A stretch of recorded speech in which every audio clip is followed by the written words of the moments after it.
What's up, everybody? Welcome to another edition of the Reality TV RHAPpy Hour. My name is Jordan Parhar, and today we've got a very special podcast for you. We are going to be talking about the year that was in 2016 for Big Brother in North America. And with me are some good pals of mine. First is a man who is rumored to be starting a new dating podcast with Lita Brillman. It's Alex Kidwell, ladies and gentlemen. Alex, how are you? Jordan, quick creep of my timeline. This hasn't been discussed, right? You're already, it's for all intents and purposes, it's a new year of podcasting, and here you are already throwing me under the bus. First chance you get. No, it's still 2016, Alex. I can throw you under the bus some more. Can't hurt. But I just wanted to spread the word about this podcast. Is that not a thing? I don't know. We'll see. Okay. How much support there is out there. If this is something you're interested in, let me know. Yeah, tweet at Alex Kidwell if you want this dating podcast to happen. You can teach you all about his love tours that he goes on in Tennessee, New York, all around the United States of America. It's great. Yeah, pimping all over the world. Yes. You know me. Next is a woman who has been wrestling with a cat for the last 15 minutes, but hopefully we'll be able to keep things calm throughout this podcast. She's making her RHAPpy Hour debut as an official member of the LFC. It is Melissa Denny, ladies and gentlemen. Melissa, how are you? I'm good. Hopefully my cat Jack, who's currently sitting in my lap, doesn't go crazy. He has not been letting me keep these little strings out from my sweatshirt. So we'll see how this goes. All right. We'll keep an eye on that throughout the podcast. If Melissa has to leave for a few minutes, you know what's going on. Next on the panel is a man who gave me my favorite podcasting moment of 2016. It's Soldier Brent Walgamot, ladies and gentlemen. Brent, how are you? Hello, everybody. Happy holidays. I'm happy to be here. Happy to have a woman on the panel, so I'm not consistently outvoted in 2017 like I was in 2016 with Alex and Taryn. Thank you. All right. Well, we will. That remains to be seen, Brent. No, I've decided. Oh, you've decided. Okay. Well, we will see. It should be an interesting podcast to follow. And last but not least, we haven't heard his voice yet. He just recorded a podcast the other day with the aforementioned Lita Brillman. It's Taryn Armstrong, ladies and gentlemen. Taryn, how are you? I'm great. You finally let me out of my box. I've been hidden away, not able to do podcasts, just waiting until I can finally be alive again. And I'm out of the box and I'm podcasting again. I feel amazing. Taryn's been in that Westworld basement. I was just going to say, I've since seen Westworld. I've seen Westworld since the whole thing, since we last did a podcast, Taryn. So after watching that, I felt like it was best to let you roam free and come into the land of podcasting once again. So Jordan has reloaded his proverbial gun in terms of robot jokes. Yes. That's what he's telling. Although season 2 is until 2018, so I'm disappointed about that. Yeah, crazy. Right? So stupid. Why are they waiting so long? It's terrible. If only OTT could wait till 2018 and we could get Westworld back this year. That would be a great trade. Let's set things up for you guys. So we are live on RHAPpy.com. We've got the chat room going. If you want to follow that, it's on the show page, but if you can't find that, you can go to chatwing.com/RHAPpy Hour. You can chat with some people that are watching the show live. We're not going to be taking your questions today because we are going to be ranking some of the best in terms of Big Brother in 2016 today. And the panel has done a whole set of rankings for you guys. But if you want to comment and add stuff to the conversation, we might check Twitter throughout the show. You can use hashtag RHAPpy Hour on Twitter. You can tweet me. I'm at Jordan Parhar. Just to let you guys know, so what we're doing today is this is the first time we've had all 5 of us on a show together. We're going to experiment to see if this works. I would like to make this work. I think it would be fun if we could get all of the LFC on when we do these rankings shows, but I do understand that 5 is a lot. So please give us your feedback on this one because this is the first time that we are doing this. One other thing I want to let you guys know about, I'm going to be raising some money for breast cancer by doing some Skype calls. So I don't know if anybody's interested in that sort of thing, but I'm partnering again with Michelle's Place. And for every dollar you donate to that cause, so all of the proceeds go to helping families with breast cancer. For every dollar you donate to that cause of mine, I will do a Skype call with you for 1 minute. So, for example, if you wanted to donate $30, I chat to you for half an hour. We can talk about whatever you want. It should be a lot of fun. I've already got a few people donating, so I really appreciate that. If you want to find the link for that, you can go to my Twitter. It's just pinned to the top of my profile. Again, that's at Jordan Parhar if you want to do that. Now let's get into it, guys. Let's talk about these rankings. So today we're going to be talking about the best 2016 seasons of Big Brother. So we're going to be ranking the 2016 seasons, and that's again in North America, not across the world. So unfortunately, Big Brother UK and stuff like that is not going to be in this list. We're going to be talking about ranking the winners of 2016, so the 3 winners of those seasons. And then we're also going to be talking about the best players in 2016 as well. So should be a really fun podcast. Hopefully it doesn't go 3 hours because Alex Kidwell is tired because he just got back from Tennessee. But we will see. We'll see what happens. Should be a really fun show. Now, let's jump right into it, guys. We're going to be talking about the top seasons here.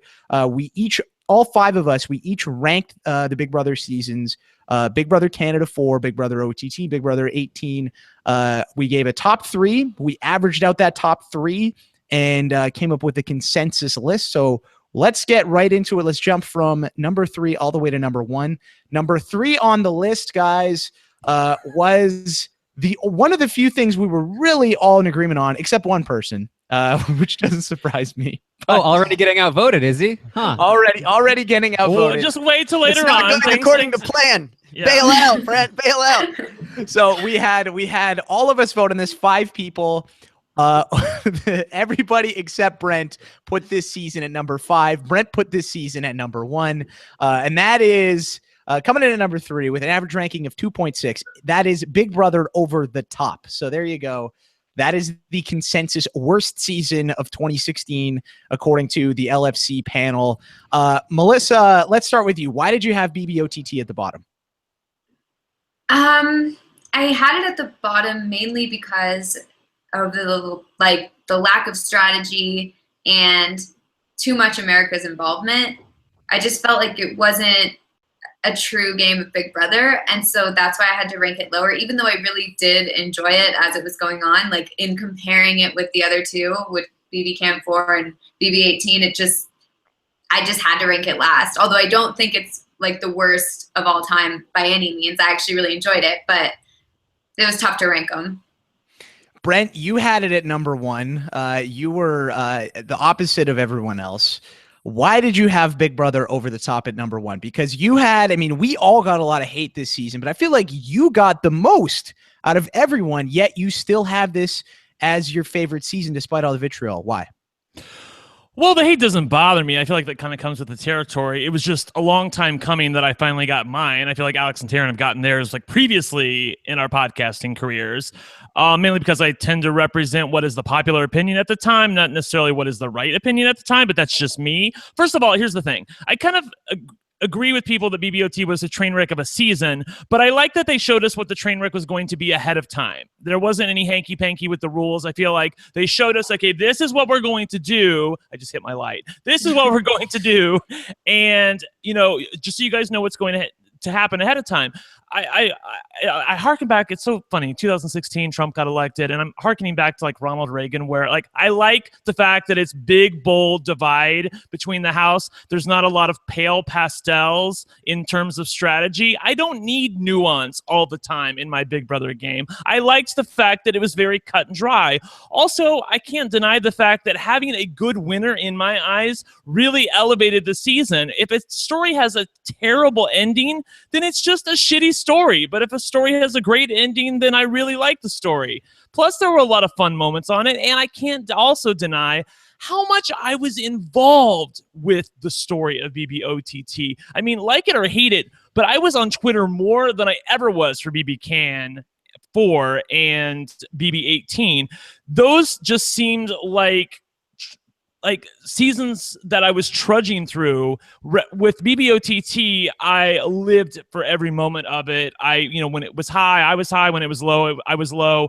And I really, really enjoyed it looking back on it. And I knew this was going to be a controversial opinion. Obviously in a vacuum, it's probably not the most pure Big Brother, but I enjoyed it. And so I ranked it first. Alex, do you think you would have enjoyed BBOTT more if it didn't come at the end of the year when you were so burnt out from everything? Possibly, although, I also think if you know me, I was probably never going to be down with OTT.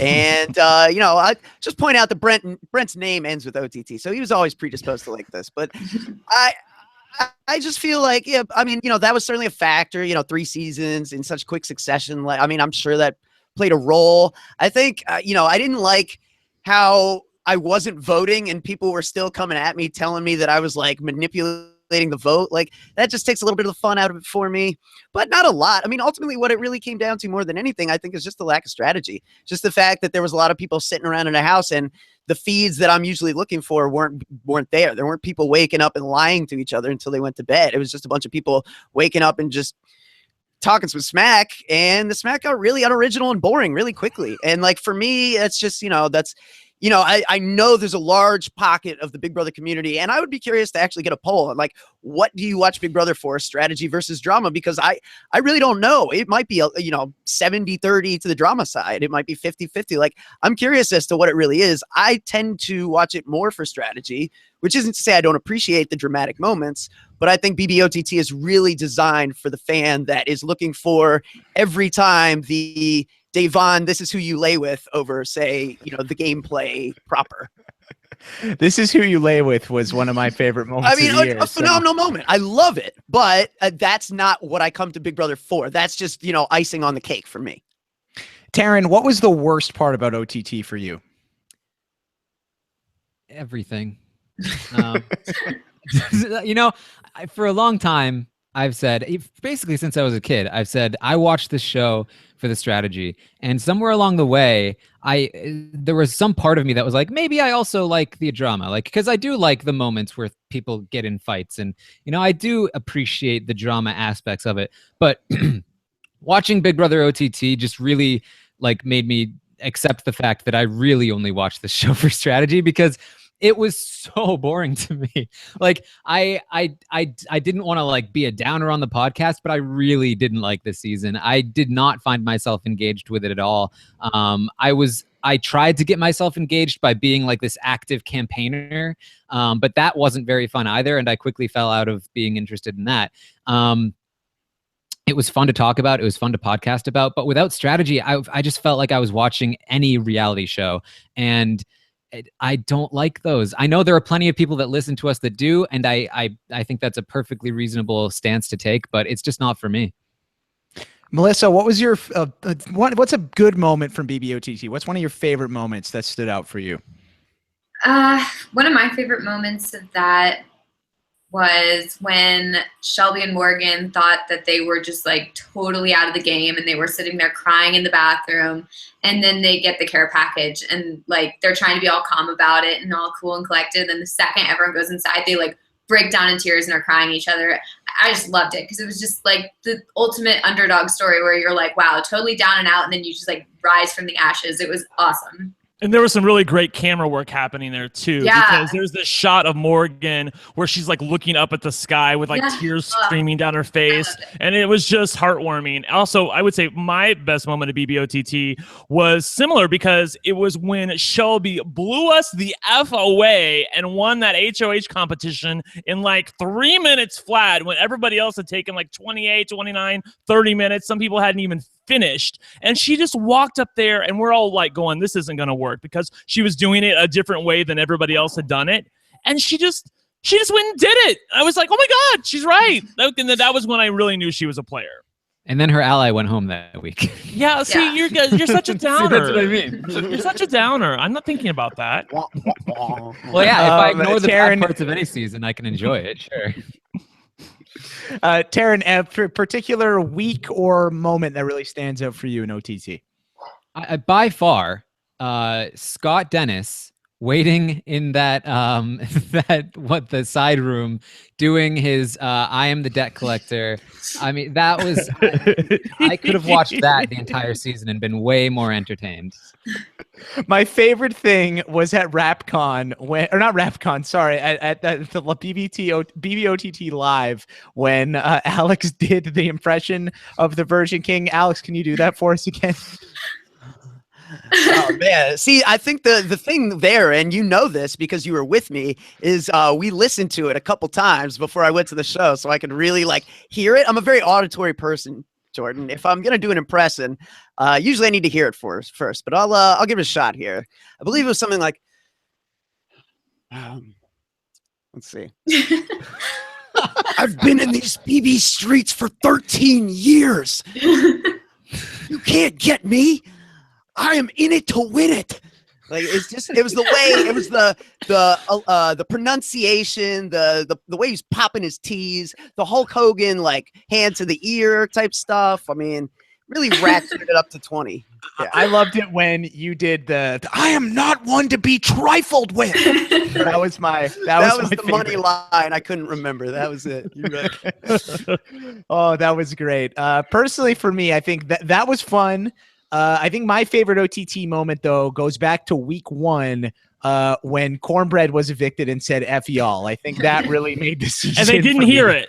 And they didn't hear it. They didn't hear it. Me, like, watching it myself, that was the one moment where I died laughing. Like, that was just so funny. So shout out to Cornbread. Corny Boo Boo. You made my year, my friend. Or at least for OTT, you made my OTT. That was very funny. I think just before moving on, a couple honorable mentions I think that have to be named. Certainly the pizza song with its with its play, with its popularity. Additionally, the moment where they all find out about the election. I mean, that made it onto CNN. That's a big moment, and certainly like worthy of recognition. And then for me, and I would assume Taryn too, this is my favorite moment, and people will be surprised by this, but it's because I was able to just juice this thing like a melon all season and get so much play out of it on the podcast. Chrissy checking the rule book. Yes.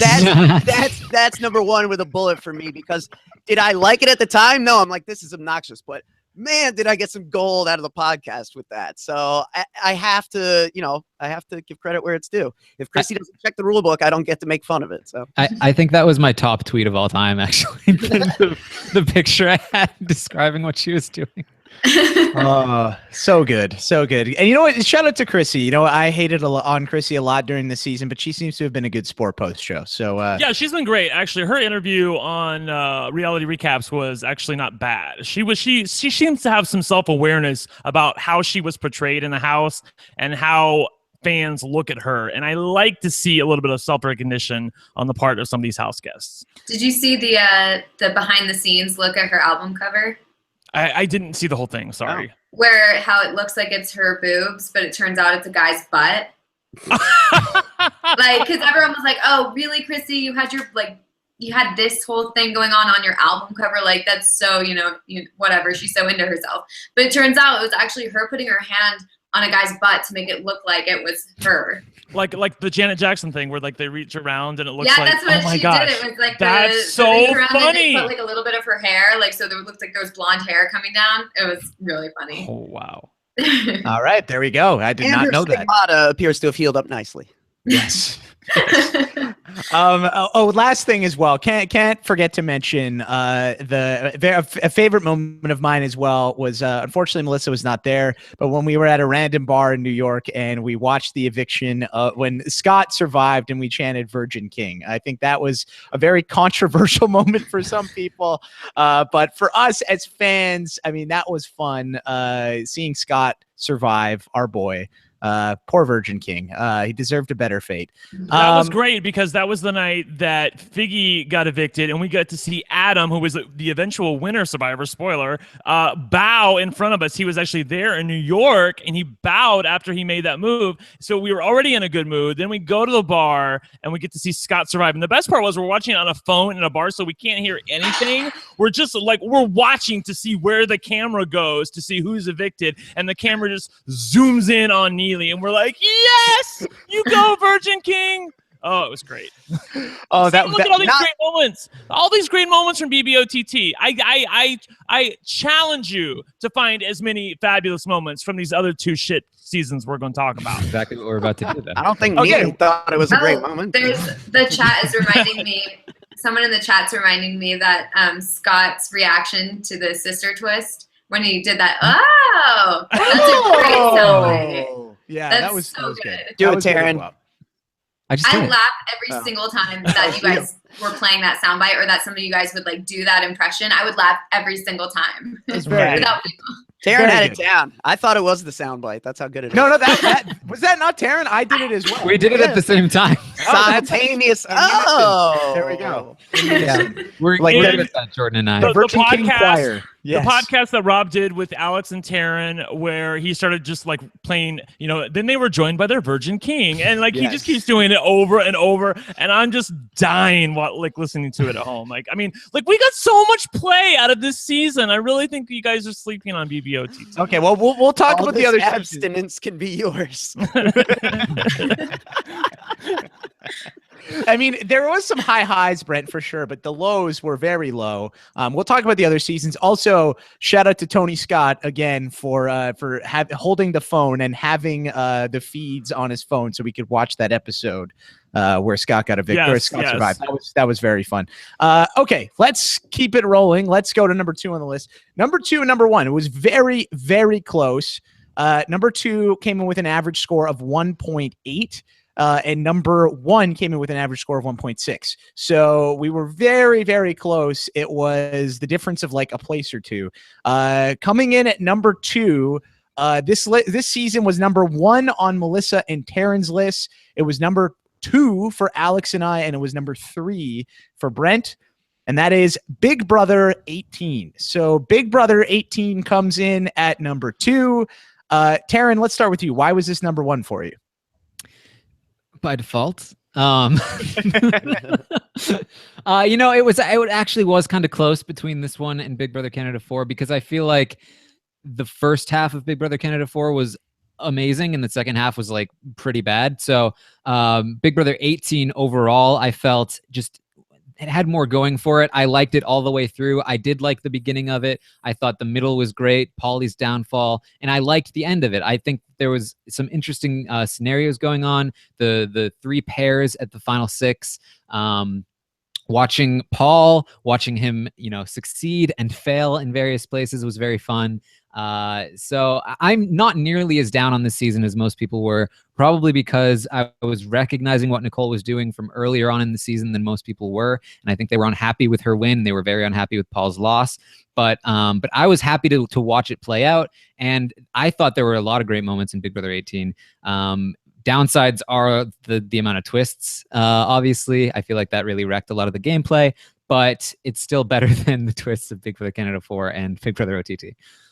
Brent, you had it in last. Why did you have BB18 at the bottom of your list? I mean, it's just so funny that you guys continually bag on these other seasons, saying, "Well, they're not true Big Brother." And here we come to a season that has a team twist that put a huge wrench in the gameplay for the first 4 to 5 weeks, a roadkill competition that put a third nominee on the couch, which we all hate, and an overall season that I just hated, plus a winner that was terrible in my eyes because all she did for the entirety of the game was just hang out in bed with a guy, which is exactly what she did the first time around on Big Brother that she played. She hung out in bed with a guy.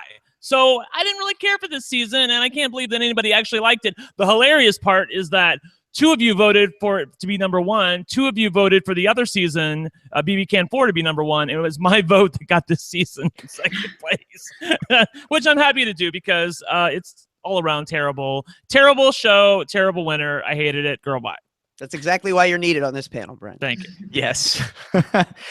Melissa, you had it at number 1 as well. What was Brent is saying he's not the biggest fan of Nicole's game. Did that factor into your overall placing of it at number 1 or no? Yeah, I think it definitely factored in, but not like in a good way. I don't think it helped it. It's that like Taryn, it went to number 1 by default. I don't know. And then like when I started mapping, like I first decided which seasons, like the order of the seasons I liked and the winners. And then I started kind of like thinking of best and worst moments for each of the seasons. And when I started to really map it out, I realized that there were a lot more worst moments of that season than there were best. So I don't know if I still agree with it being first place, but at the same time, it was like, I loved watching it. I liked Paul. I liked the idea that it would switch up at any minute. Like, you know, we had Paulie like controlling the game, and then all of a sudden we had his demise, and that was so fun to watch. And, you know, we had like various alliances break up and come together and break up and come together. And it was like fun to see that. And so I had a good time watching it. I was definitely disappointed by the winner, and I think that definitely put a damper on it. I think if Paul had won, I would have been like, absolutely, it was the best of the year. But I mean, fault for me. Alex, for me, I had it at number 2 because I just hated how long this season was. It just seemed to drag on and on and on. And if it was maybe a month shorter, I would have moved it up. Did that factor into it for you at all? I think that's a factor for sure. I think, you know, for me, and maybe this isn't, you know, necessarily fair, but coming out of Big Brother Canada 4, I wasn't like thrilled, and I'm like, oh, good. Time for some real Big Brother, time for some US Big Brother, maybe even some All-Stars, like time for like a real game. And then they throw this like team twist roadblock bullshit at us, and I don't know what's going on anymore. And to be perfectly honest, I think that did, like, it put me on a tone like right from the beginning of the game where I'm like, really, with all this? Like, I long for the battle of the block right now. I mean, it was like so off from what I was hoping for and expecting. And that's really the problem, is like Big Brother Canada 4 had me hoping that the US would like bring me back to some sense of normalcy with Big Brother. And that was naive on my part, but that's what I did. And so as a result, I think I framed it unfairly maybe, but I didn't enjoy it as much as maybe I should have, because you know, from early on in that game, I was seeing that like, this isn't like, this is just a different game. This is not what I was hoping for. And you know, BB Can 4, I mean, say what you want about some, you know, absurd, unnecessary, overpowered twists, but they were few and far between, at least. I mean, they weren't like changing the game into something different. I mean, I feel it was almost a progression this year where it was like semi Big Brother, new game. What the hell are we watching with the 3 seasons? You know what I mean? By the end of the year, like we like, I don't even know where we are anymore. No, I buy into that. I think that's a very astute assessment there. Taryn, what was one of your favorite moments from BB18? I think like everything that happened with Paulie was really great. But mostly him crying over the butterfly. I think that was probably my favorite thing. I mean, I don't think it necessarily beats Scott, but it's close. It's close. Don't let that land on me.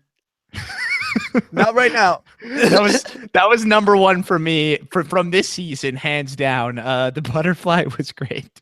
Melissa, what was your least favorite thing about BB18? My least favorite thing is that every time I started rooting for someone, like, because I felt like I started rooting for new people each week, because some people would go with this person or that person, which, while it was fun to watch the change up, at the same time, like, I had no idea who to root for most of the game. And I felt like every time I started to immediately be taken out. Like, I felt like I didn't like Frank and Bridget, and then all of a sudden I started liking them, and the second I started liking them, it was like, boom, they were gone. And then it was like, oh, I started liking Michelle, and then she's gone. And it's like, oh, I started liking this person, and they're gone. So it's like I couldn't have a solid person to root for it like the entire time. And then eventually it turned into Paul, and then I was glad he got to the end. But like the game, it was impossible to find someone to root for, really. Brent, I feel like you faced a similar predicament during the season, just from what I can remember on the podcast. But any favorite moments of yours from BB18? I know you said you didn't really like it that much. Well, I mean, when Michelle and Polly were yelling, they were having an argument, yelling through the wall at each other. That was the best for me, because I was just like, it took me back to like old school Big Brother, where people are just fighting and they know it's totally tanking their game, and they really don't care. They're just so angry that they just want to get it out and have it and throw down with somebody. I really liked that. And obviously, when Paulie was blindsided by his nomination, it all comes back to Paulie for the season. We really underestimate how much you need a good villain for a season to be okay. When Paulie was blindsided with his nomination, and then Paul was in the diary room with oh my God, I think Pablo, was that his name? Yeah. Yes. The floaty. With this floaty around his stomach doing that friendship dance. Like, I mean, Evil Dick wanted it on a GIF on Twitter. That's how good it was. It was amazing to watch Paul reveling in Paulie's defeat.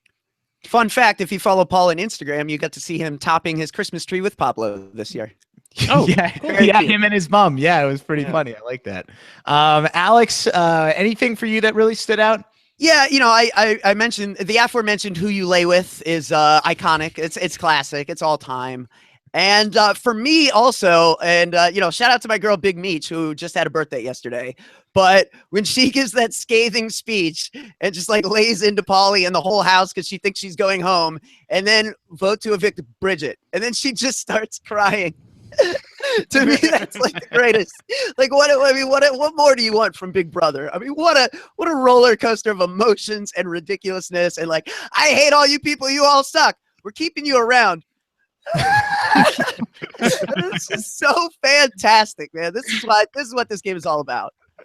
And as from a gameplay perspective, there were a few great moments. I thought the week where Bridget is HOH and Frank is basically her closest ally at that point, and he wins the roadkill, and he decides to put up her closest ally, her other closest ally, Bronte, and then Bronte gets blindsided, and Bridget ends up sending her closest ally home, even though she had all of the power and her closest ally had the rest of the power, because she also won the veto. I thought that was pretty great. And then also before I mentioned that 3-pair final 6, I thought that was an amazing week. Watching Nicole, essentially flip Natalie against Paul and Victor, and then watching them try to get their way out of that situation was just fantastic. The fake fights, the fact that they almost made it. It was like touch and go like all week long. And then at the end of that week, Victor comes back and it's just absolute chaos. So I thought that was fantastic. Taryn, you reminded me of that HOH where Bridget wins and then her and Frank are celebrating and Frank like breaks her ankle. And then has to carry her around like Yoda the rest of That was so bad. Yeah, that was like that kicker in the NFL. I think it was Bill Grammatica. He like hit a field goal. Martin Grammatica. Was it Martin, his brother? Girl, okay. please. Sorry, Brent. I'm sorry. Oh Brent. my! What world are we? 2016, where I know a sports reference and you don't. Come on. Hey, okay, no, I have all power to you, Brent. Mhm. But anyway, that when he's jumping up and down, it was literally the exact same. Jumping up and down. Well, she didn't tear her ACL, but same type of thing. Very funny. I also shout out to Rob Cesternino for the Paulie impression. At the beginning of the season was the greatest thing ever. No offense to Rob. I think like we heard enough of it at a certain point, but at the very beginning was I think that was like arguably Rob's greatest impression of all time. So very shout out to Rob. The typical Jersey girl was very funny. And we can't forget about Christmas Corey and Handjob Booth. Oh, Handjob Booth was very good with Matt Hoffman. Yeah. Yes, I'm hoping that makes it on. I'm hoping that makes it on the end of the year RHAPpy Hour or the podcast that Rob does where he talks about all the best rap moments. But I don't know if it will. Recap of the recap is an all-time great RHAPpy episode as far as I'm concerned, and I was on it. I was going to say RJ in the chat room reminds me of Michelle vomiting after the troll competition. That was a unique moment on Feeds. That was good. The big Meech rap battle with Paul. That was good. That was very good. Didn't she say? She said like Ian Terry, I want to marry. That was like one of her rhymes. And then I think Paul made fun of her or something, and then she cried. What about when she threw the apple at him and then cried because she hit him in the kidney? This is also the season that gave us not Joey Rodriguez. Yes.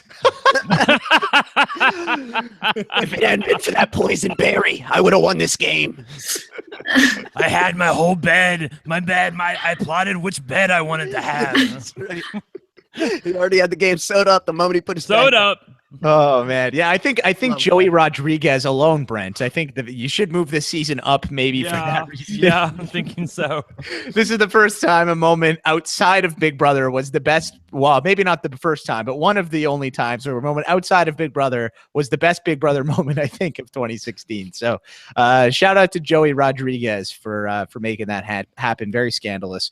Okay, let's keep moving. You can figure it out by default. Number 1 on the list with an average ranking of 1.6 is Big Brother Canada 4. It was number 1 on my board and Alex's board. It was number 2 for everyone else. Alex, why was it at the top of your list? Oh, I think, like Terrence said, for his, almost by default. I felt like, this was the first Big Brother of the season. So I'm going into it energized and excited and ready to do some podcasting and watch some Big Brother. B, I felt like, like Terrence said, the first half's really good and it plays like a standard season. I mean, I guess other than Paige, who kind of, gets a little bit screwed by the whole like quickness of it all, maybe, but does she really? I don't know. I mean, that's kind of like, kind of how it goes for a lot of seasons now. So, I mean, there's until, the double eviction where people get the watch feeds and come back in the house. It's a really great normal season with a lot of like, replacement level or below replacement level players who are just like, making the wrong decisions left and right. So it's kind of fun to watch in a way. And yeah, I mean, the level of gameplay, not that high, but you've got some people who are really charismatic, really entertaining. Certainly in Tim and Cassandra, they're playing pretty good games. I would consider them both above replacement level players. And Mitch, obviously, is a really good player. And I think, by and large, you get a pretty entertaining season and a really, if not, rewarding end, certainly a surprising end. I mean, I remember we were going into that final podcast thinking Kelsey's got this over the brothers. And then, I mean, it really was like just kind of the whole season was a bit of a who done it kind of a situation. Like, we don't know what's going to happen until the very end. Like it was kind of thrilling in a way. So I guess that's why I went with that. The others had a degree of monotony that to me, BB Can never really fell into. Brent, you had this season ahead of BB18, even though you absolutely hated the ending. And for those who can't remember, this is when Brent infamously wore the veil on the RHAPpy hour after the finale of Big Brother Canada 4. It was very, very funny. I recommend you check out the YouTube video if you haven't seen that. But yeah, Brent, why did you have this one ahead of 18? Well, time heals all wounds, and Nick and Phil have been pretty good sports on social media and elsewhere about the way they feel like they were perceived by North America. And, there was a pretty good cast, let's be honest. I mean, I can't emphasize enough how much having a few good people in a cast can really cast is here as well. A cast can really save a season. Tim and Cassandra, Joel. I mean, it was so funny because at the end of that game, like I kept thinking, eventually we're gonna get there. Eventually we're gonna get there. I think they went into a competition like 3-1 or 4-1 maybe, and then 3-1, and they just couldn't get a win when they needed to get a win. And looking back on it, it was a pretty enjoyable experience. Obviously, the first half of the game, as Alex mentioned, was probably some of the best Big Brother I've seen in the last in the years that I have been podcasting. And the funny part is, and I'll let you get in on this now, is the week that is probably the worst week in Big Brother Canada 4's history, which is the week where that awful twist happened, and then Mitch, who was playing a fabulous game, went home. I have never watched that episode. That was the week that I was gone to Florida, and then I eventually came back. And I was like, you know what? I'm not going to watch it because it's a shitty twist, and I don't want to see it anyway, and I know how it ends, and it's depressing as hell anyway. So let's just move on. And I just kept podcasting as if I had watched the episode when in reality I hadn't watched it. And while we're making confessions, Brent, I also have not seen that episode. Okay. Because it was the same thing. I was like, this is so stupid. Bunch of amateurs, man. Yeah. No, but I was like, this is Alex. I was like, I know what happens. I've heard from you guys what's going on. I've seen what's going on. I know what happens. This is so stupid. I'm gonna protest. This is BS. I think I was away. I think this was like when I was at Reality Rally, and then I was in NYC. It was like right around that time. So I was like, I'm not gonna bother even watching it because it's not worth my time.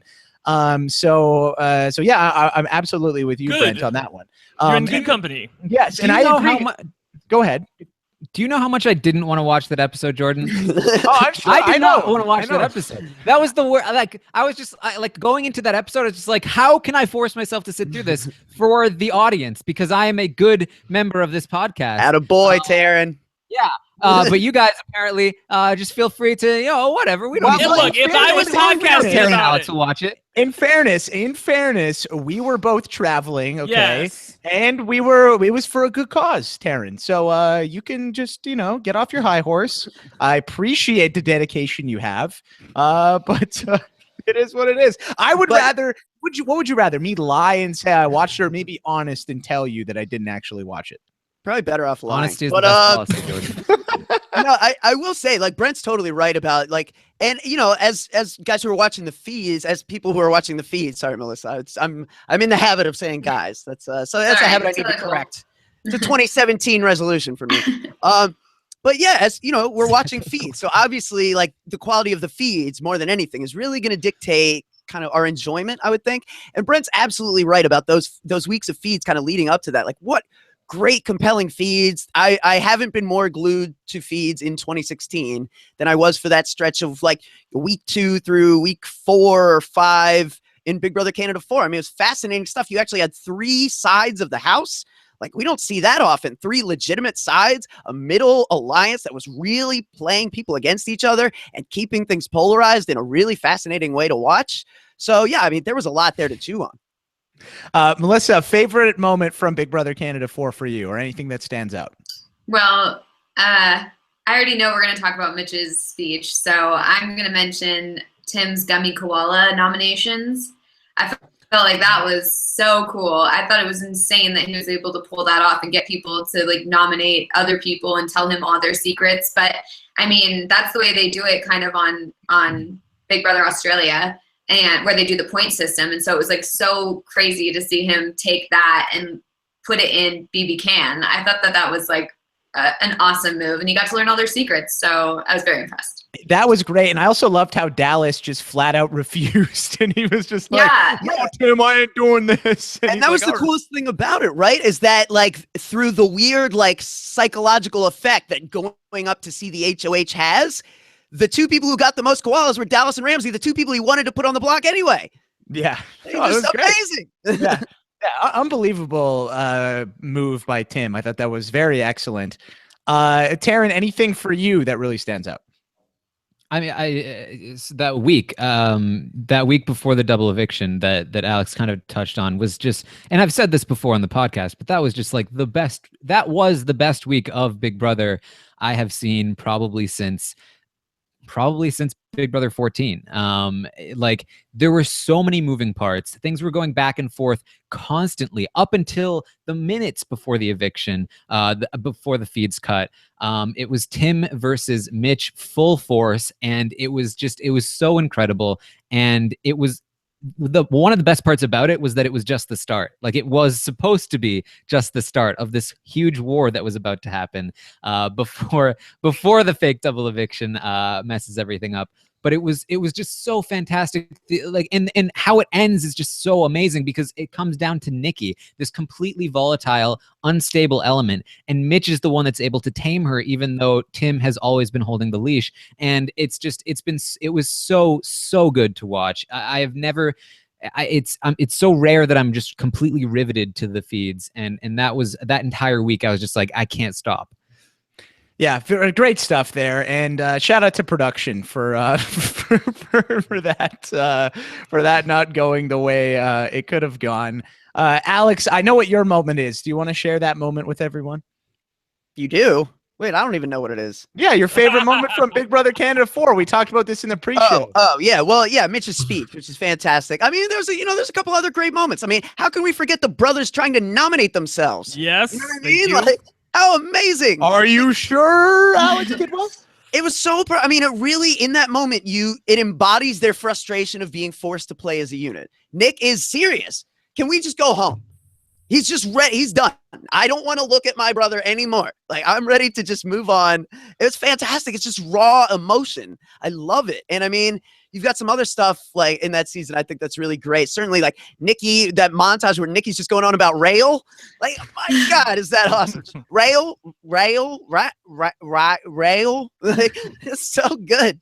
Nikki's But, fits, all of her fits that she had, so funny. What a character. The one where she's like just going like this, so funny. Yeah, the troll one where she's like, yeah, it's very She good. tried Up to on like the hot break tub. through the bathroom window. Yeah. God, Oh, that was it's great. so That was funny. so great. So now, Alex, you have pulled a clip of Mitch's speech. Do you have that ready? Yes, but I digress. Let's do it. Let's listen to Mitch's phenomenal speech, which for my money, and I think maybe your guys too, the best speech of 2016. Mitch. All right, Jared.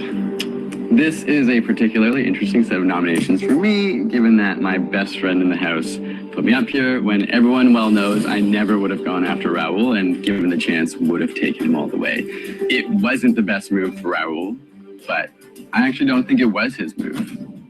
It was yours, Jared. And so you and I have a choice now.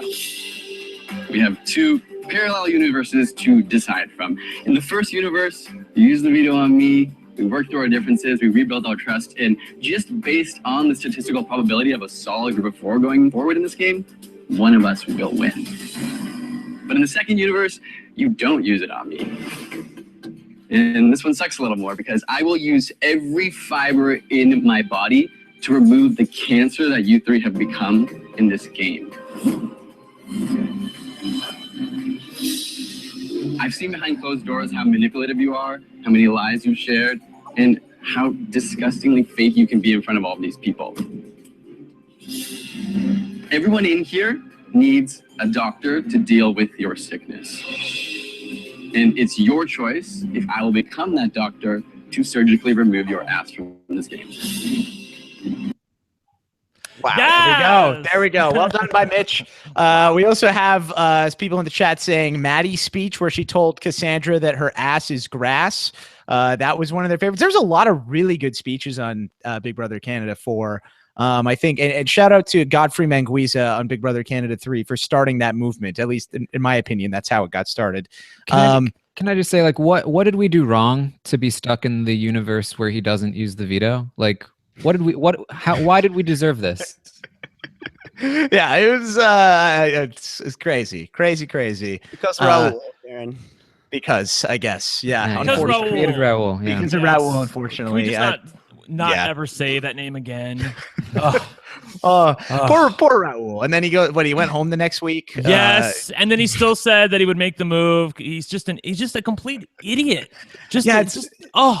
Yeah, it reminds me of something else in another Big Brother Canada season who went after someone who had no reason to. But anyway, and then they went out right after that person. But anyway, Jordan, that scab had just healed. Now you're ripping it open. But no, Big Brother Canada 4, just to wrap things up. Yeah, I agree with you guys. I think it's a very good season. I think the first month or so I'm with Taryn is probably the best Big Brother we've seen since Big Brother 14. Just so good. I think it was 4 weeks in a row where the HOH's target didn't go home. So fantastic. Hopefully we get some of that with more of that with Big Brother Canada 5 right around the corner. But that's going to wrap it up for our season rankings. We're going to jump now over to the winners. So we've got 3 winners as well. So similar in terms of, we only had 3 people to rank. We all did a rank of 1, 2, 3, ranking all of them. We averaged them out and we ended up with this consensus list. Now, number 3 is somebody, this is the one thing we all agreed on. Actually, no, there were 2 things we all agreed on. This was the second thing, or one of the 2 things we all agreed on. And that is coming in at number 3, the bottom of our winner ranking lists. They had 2 HOH wins, plus 1 from Canada, 4 POV wins. They were nominated twice. It was the Pax brothers, Nick and Phil. They came in last place with a overall ranking of 3.0. So everybody had them in at number 3. Why have Nick and Phil at number 3 on your list, Taryn?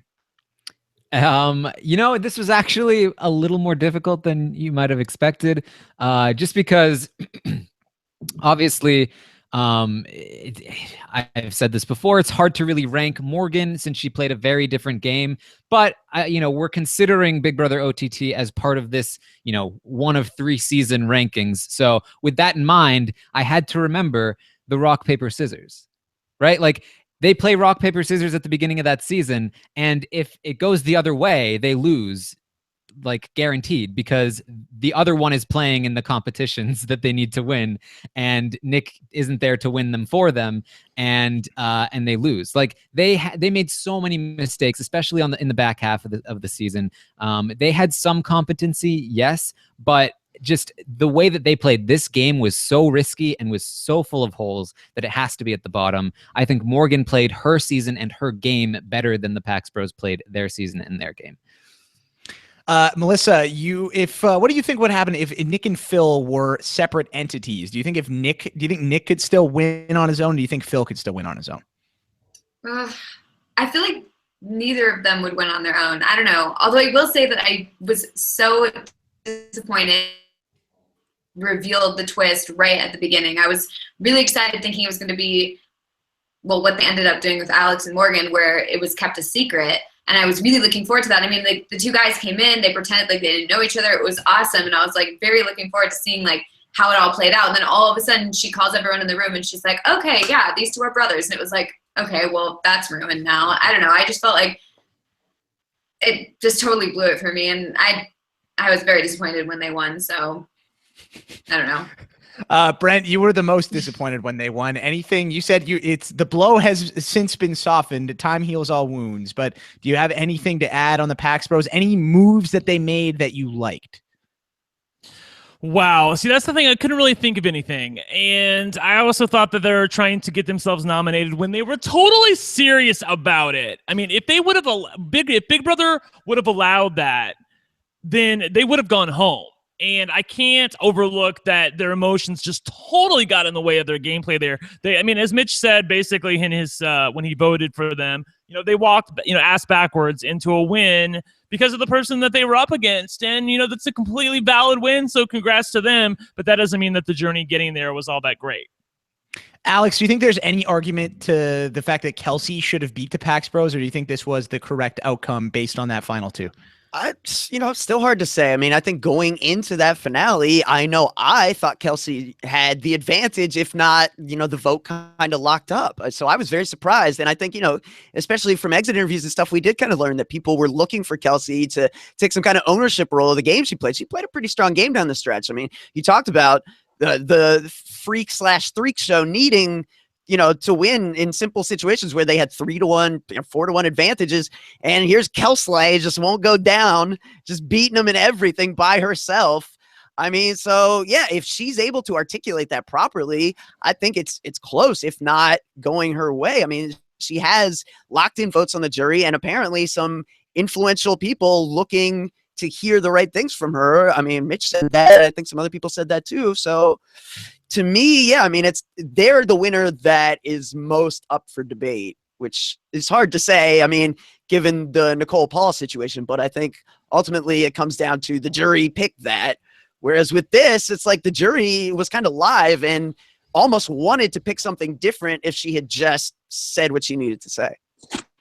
Yeah, and I will add on Nick and Phil, I do think I've met both these guys in person. I think Nick his social game is really strong. Super, super nice kid. Nothing against Phil, but yeah. I do think that I do think Nick is definitely the superior player if they were to go play again. And obviously you saw in those competitions, as Taryn mentioned, big factor in their win overall. So if we're going to rank them individually, I think Nick is the better of the two. And I think maybe if we're just ranking them, Nick and Phil individually, I think maybe Nick would rank a little bit higher on the list for me.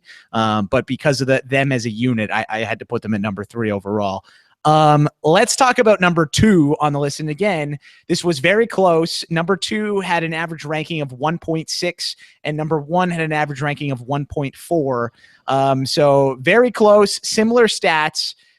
Number 2, she was in first for Melissa and for Brent. She was second for everyone else. And that is Morgan Willett. So Morgan is number 2 on the list from Big Brother Over the Top. I want to get into this. I'm curious to hear what you guys have to say on this in terms of Morgan versus Nicole. Brent, I know you're very low on Nicole in general. So, Melissa, I want to go to you first. Why Morgan ahead of Nicole for you? What put her ahead in your mind? I felt like Morgan was playing the game the whole time, and she constantly, I felt like her and her alliance were constantly in trouble, and they had to pull themselves out of it. And I thought that Morgan had a great social game, and I think that she won competitions when she needed to win. And I felt like with Nicole, she didn't really have anything. I just feel like she didn't do anything. She was just in bed with Corey the whole time. And I know people say that, that's really what I saw whenever I turn on the feeds. It's just like she literally was just like with Corey the whole time. So she had a great social game with Corey, but she had a terrible social game with everybody else. I don't know. I just felt like Nicole didn't do anything for me. she was so dull, and I felt like Morgan actually played the game, and she had to play the game. Nicole was never on the block. Like I don't know. I just couldn't with Nicole. Well, it's tough. I mean, it's close, and we might as well just open this discussion between Morgan versus Nicole. Nicole obviously is the number one person on our list.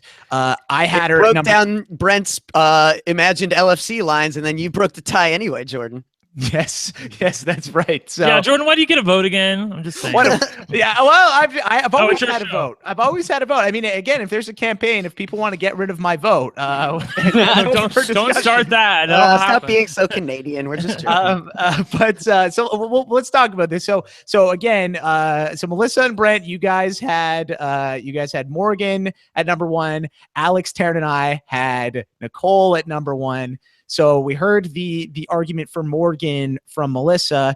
Taryn, let's throw it to you. Why Nicole at number one for you? Well, I mean, listen, a lot of how people criticize Nicole is just like, it seems like if you thought Nicole was just laying in bed all season long, I think that you were not paying attention, because she was in bed a lot, sure, but she was also doing a lot in the early season. She was in almost every single alliance in the first half of the game. She was well positioned in almost every single one of those alliances. And then in the back half of the game, she essentially controlled the outcome from the point where she turns Natalie and James against Paul and Victor. And she is the safest person in that entire house from that point on. And she is the one most likely to win. And despite that, she gets taken all the way to the final three, and then gets taken to the final two, and then wins. It's like there's this perception that she didn't do anything because people didn't like her, and they were bored by her, and they didn't like her showmance with Corey, but her social game was good. It was good enough to get her the votes. If she's an annoying person, then she shouldn't be talking to people and annoying them. She was aloof enough that they thought, wow, she's a strategic mastermind, when she wasn't really a strategic mastermind. She was just a competent player of the game. And that's what got her the win. Having a good social game is only good if you can implement it well. And she's not somebody that can implement it well. So she did what she could do best. And that was how she got the win. I cannot say that Nicole is a great winner, but she was definitely not somebody that did nothing and that didn't deserve it, or that lucked into the win, because she was the most likely person to win from a very long way out. And I called that from a very long way out. So it's not like, oh, you're just talking because she won, you're being results oriented. No, I was seeing what she was doing. I was pointing it out, and everyone was like, well, yeah, but she sucks. Brent, in my opinion, I feel like Nicole had a lot more control on her season in terms of working towards her win than Morgan did. So that was a factor in why I had her ahead. Do you have anything to say to that? No, really. It just, it can't be discounted how much likability really is impacting my vote here, because I'm with Melissa on this. I just can't with Nicole, and that's all I'll say about that. I just can't with her. Whereas I feel like Morgan played a pretty likable game. It was very, like I said this before on another podcast, it was very Steve Moses-esque in that she was at the bottom of an alliance. She was never going to be taken out. She had good relationships with everybody in the house. People went after her alliance. They took the people at the top out. Eventually she was left. And then she won a competition to get herself to the end. She played a pretty prototypical game of Big Brother to me. The kind that Rob often talks about, where he's like, you want to go to sleep for the first month and then, win a couple of competitions down the stretch and be likable enough that people want to vote for you. And that's what happened. Nicole, it's hard for me to evaluate her, because I feel like she got really lucky and played a really bad game in parts of Big Brother 18, and I don't like the fact that she said she was not going to get in bed with a guy, and then she went and did it again. It's a bad look and a bad taste in my mouth, and I'm having trouble looking past that. So I admit that I'm totally, by the way, people criticize me, well, why don't you evaluate these things? You're not unbiased. Why can't you be unbiased about that? I was not hired to be non-biased, okay? I'm a very biased person. That's what you get with me. If you want a news reporter, get Julie Chen from way back when and listen to Jordan's podcast when she's reading the news. Don't listen to me. That was a very good podcast, by the way, Jordan. Thank You guys you. haven't listened to that. Paul Allison and Jordan Parhar did a podcast about Julie Chen's top Big Brother moments, and they did a whole podcast about it, which was amazing. Thank you, Brent. Yeah, I got a lot of feedback that it was something that people didn't know they needed, but they were glad that they liked it. Exactly. It was huge, and we needed it. Yes. Alex. And I will just add, in line with what Brent's saying, I think the moment you add Morgan to a winner's rankings, you bring subjectivity into it by default, because Morgan's win was a popular vote.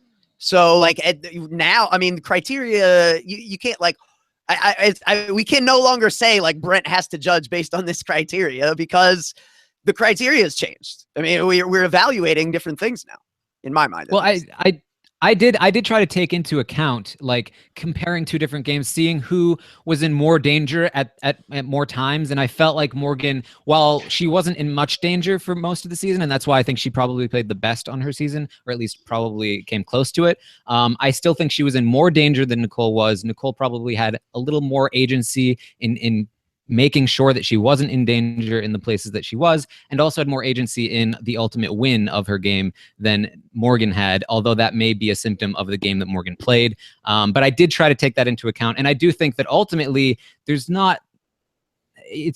hard to judge, but I don't think there's a whole lot of difference between the two in terms of Morgan was not in a lot of danger for most of the game. She won by a close margin. Same thing with Nicole. I think they both did a decent amount of work to make sure that they got those wins. And I think they both did a pretty good job. Not a great job, but a good job. Yeah, and I think, Jordan, I come back to the thing you touched on earlier when we were ranking the seasons, which is how long BB18 was. I think it's hard, based on how long it was and how much it dragged on, to go back and remember that between the Veterans Alliance and what they call themselves, the Seven Girls or whatever, they were the Fatal Five, or the Fatal. Were they the Fatal Five? I don't know. Whatever. Yes, they were the Fatal Five. I put up a comic strip about it. Yeah. Yeah. But yeah, I mean, she very early on established a thing that then, as long as don't F it up, you know what I mean? And then she was able to kind of coast with that. And when you turned on feeds, more often than not, she was laying in bed with Corey. But you know who else ruled from bed? Emperors in Rome, bro. That's all I got to say about that. Yeah, I think the thing I want to add about Nicole too that's so impressive. I mean, 90 days, and I love that number for the show 90 Day Fiance. But I also love that number because it's just it's massive. 90 days. That's how long Nicole went without being nominated. I think that's incredibly impressive, especially when you consider she was a returning player. She had a target on her back right away. Davon was onto her. A lot of other people were onto her at certain points in the season. Big Meech was onto her. But all these people were like, "Oh, we got to get rid of Nicole. We got to get rid of Nicole," and nobody would listen. And those people would go home. So I think that was very impressive on Nicole's part. I get why people don't like her as a winner, because again, she's got that, there's the whole snake Cole thing going on with her. But I think Nicole played a great game. I think that she is the best player here, and I think that Morgan didn't have as much control, and I don't think on a random season Morgan would have as much control in terms of the outcome of what's going on, whereas Nicole would have more based on what we saw on BB18. So let's quickly. Can I say one more thing? Go ahead, Melissa. Part of my criteria was just interesting gameplay, and was I interested in watching them? And I feel like Nicole didn't have that at all, and compared to not compared to Paul, and compared to even Morgan or anybody else. I just felt like I was so uninterested in anything that Nicole was doing the entire time, just because none of it was exciting. If you look at her trajectory, the entire game, it was just so dull. There was nothing going on. There was no adversity to face. It was never she had to accomplish something, I just felt like there was nothing there. And that's part of the reason why I couldn't appreciate her as a winner, just because I wasn't interested. And I felt like with Morgan, I was interested. And I felt like with Paul, if he had won, I was interested, because he faced so much adversity that it would have been amazingly cool to see him win. So that was part of my judgment. No, that's totally fair. So let's just do a quick recap of what we have so far. So in terms of the seasons, we had BBOTT at number 3, Big Brother 18 at number 2, Big Brother Canada 4 at number 1, and then over in the winners category, we had Nick and Phil Paquette at number 3, Morgan Willett at number 2, and then Nicole Franzel at number 1. Now we're going to jump to the best players of 2016. This is our last ranking category that we've got on this Best of Big Brother in 2016 show. So some of the players we've already talked about. Each of us, we voted on 5 players that we thought were the best. Alex Kidwell, for the uninitiated, do you want to explain how the point system works for these rankings? Because we weren't able to rank all 45 players or so that played this year. Yeah, so we did a top 5, each of us, and then, you kind of do reverse point order. So 5 is 1 point, 4, 2, 3, 3, 2, 4, 1, 5. Going up based on how high you have them, that's how many points they get, and the 5 of our top 5s average together to make the overall list. So we had 9 players receiving votes. We have our top 5 and then 4 others. Quickly, rapid fire. I just want to go through those people. So in last place on this list, we had with 2 points, Corey Brooks from Taryn Armstrong. Taryn was the only person to give Corey a vote. He was his 5th place vote. Taryn, why'd you have Corey on your list? He's actually my 4th place. Oh, is he your 4th? Oh, yeah. Sorry. Yeah, that's how he gets 2 points. Yes, yeah. Sorry. 4th. Yeah, I just assumed, Corey must be last. But no, you're right. I have 2 points written down. So Corey was number 4. Why was Corey number 4 for you? Okay, so I will say, when I made this list, or when we came up with this idea, I was like, this is a great idea. There's going to be like, look at top 5, we'll rank them. It'll be hard to, it was hard, but not for the reasons I thought it would be hard. It was hard to come up with 5 people that I could consider as good at the game. And Corey comes in at 4th, I guess. He was 3rd on my list for Big Brother 18 overall. And I personally wasn't able to factor in Big Brother OTT in this list. It was too hard to factor in that with all of with so many other people in the list, because it's not the same game. So it's really difficult to compare that. But Corey was not bad. Let's remember back in the season finale podcast, or the one right before it, where we all pretty much agreed that Corey was probably right at around 3 or 4. I think he ranked in our Big Brother 18 rankings. He was just kind of a notch behind Nicole as far as gameplay. The only reason that he was behind her is because she successfully used him as a shield, and he was the one out in front. But he was coming up with a lot of strategies himself. He had a lot of good ideas. He was a very competitive guy. He was good at competitions, and he came very close to winning that season. I think that, again, certainly not a great player by any means, but when you look at the rest of the field, it's like, who else? Who else are we putting there? For me, there's one person I interchange the last 3 people on my list, and the one that came in 6th, they were interchangeable. I was like, they were all good in some aspects and really bad in other aspects, but they were better than, I guess, everyone else.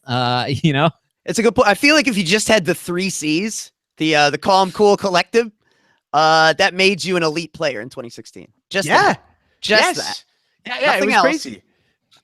Yeah, it's really nuts. I mean, if we looked at 2015's players, I mean, we could just, there's so many good players. You have Johnny Mack, you have Vanessa, you have Steve Moses, Jordan Parhar. No, but you have Godfrey Manguisa, you have Bruno Aiel. There's so many good players. Right off the top, there's 5 good players I just named out, really good players off the top of my head. No brainer, top 5 baby players. Whereas this year, I agree with Taryn. It was a very hard list to come up with, and hopefully 2017 has some better players around the corner. Yeah. I just feel like the caricature of Corey is remembered more than the actual player of Corey and the actual things that he did on this season. The caricature is, he's a dumb Christmas Corey, whatever. But if you remember the actual Corey, the one that actually played the game, the actual moves he did, I think he was actually not that bad. I just couldn't with Corey. I'm taking the Brent approach with Nicole. I just couldn't with Corey. I just couldn't. Okay.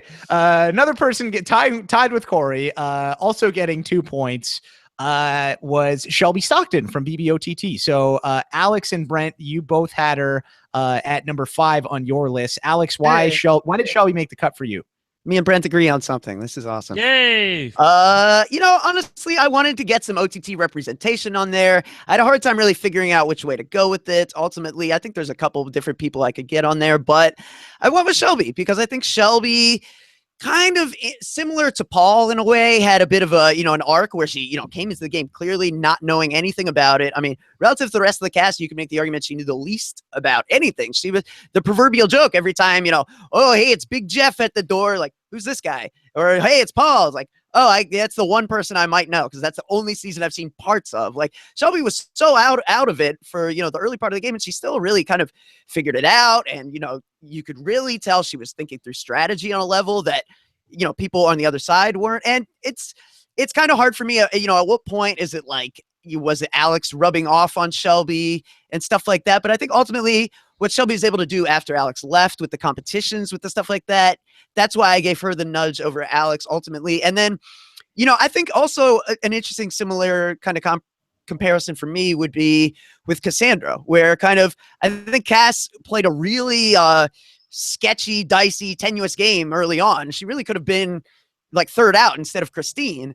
But, you know, Cass is someone that ultimately, like, once she got her footing under her, she really kind of like figured out the game and started to navigate it pretty well. And I think Shelby was in that same kind of like social problems early on without realizing it. She like alienated Jason and didn't know what she had done and this kind of stuff. But once she really kind of established where her spot was in the game, who can I trust, who can't I, and like where's, you know, had her back against the wall, then you really saw her come out and shine kind of as a player. Now, next, just barely missing the cut with 4 points. All 4 of those points came from Brent, who had her at number 2. That was Alex Willett. Brent, you want to talk about Alex Willett a little bit? Alex was just a very fun player to watch, and I would love to watch her play again. And I also think given the right circumstances in a season that's not totally divided and as rigid as this season of BBOTT was, she would actually fare pretty well. I still contend that the worst thing that can happen to a player in Big Brother is if you win head of household and veto in the same week. You really put a target on yourself, and I think she sort of did that unwittingly, and then eventually she went home because of that, because people feared her. But I love the way she thought about the game.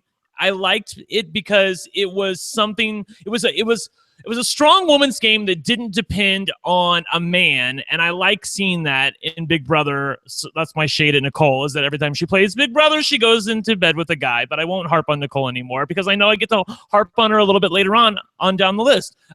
So I think that both Alex and Morgan played games that were good socially. You know, we always talk about the social game. People have to like you in order to want to vote for you. I think people liked both of them a lot, and they respected them too. And I think that can even be more important sometimes than likability. And again, with tied with Alex on the list was her sister Morgan, who also just barely missed the cut. Melissa, you had her at 5. Brent, you had her at number 3. Melissa, anything you want to add on Morgan that we haven't already talked about? I just, I think Morgan played a good game. I think that she had, just as we said earlier, I think she had a good social game, and I think that she was able to connect with people that maybe the other people on her side had trouble connecting with. And even though there was such a strong divide, I think that, especially with Neely got out, but during that time when Neely was still in and she made the friendship with Neely, and she was able to just kind of work her way in. And I think that maybe if America didn't have the involvement that it did, I think she could have maybe worked her way on that side of the house as well, and kind of worked both sides a little. So I don't know. I just feel like she was a good player, and I think I'm glad that she won. All right, let's get into the top 5, baby. So coming in at number 5, she had 5 points. She got votes from Melissa, Brent, and myself. Brent and Melissa had her at number 4. I had her at number 5. She was not ranked by Alex and Taryn. She came in 4th place on Big Brother Canada 4. She won 1 HOH, 1 Power Veto, and was nominated 3 times. It's Cassandra Shahinfar. So Cassandra comes in at number 5.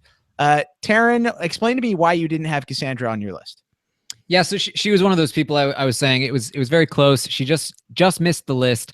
And honestly, with both Cassandra and Tim, I've been very down on both of their games, but I sort of realized as I was making this list that a large reason that they were both down on my list or in my head was because So many people were like overrating them. So I was kind of like thinking, well, they're not that great. They're pretty bad, actually. But again, looking at the overall list, they actually were some of the better players of the entire year. So Such a rebel.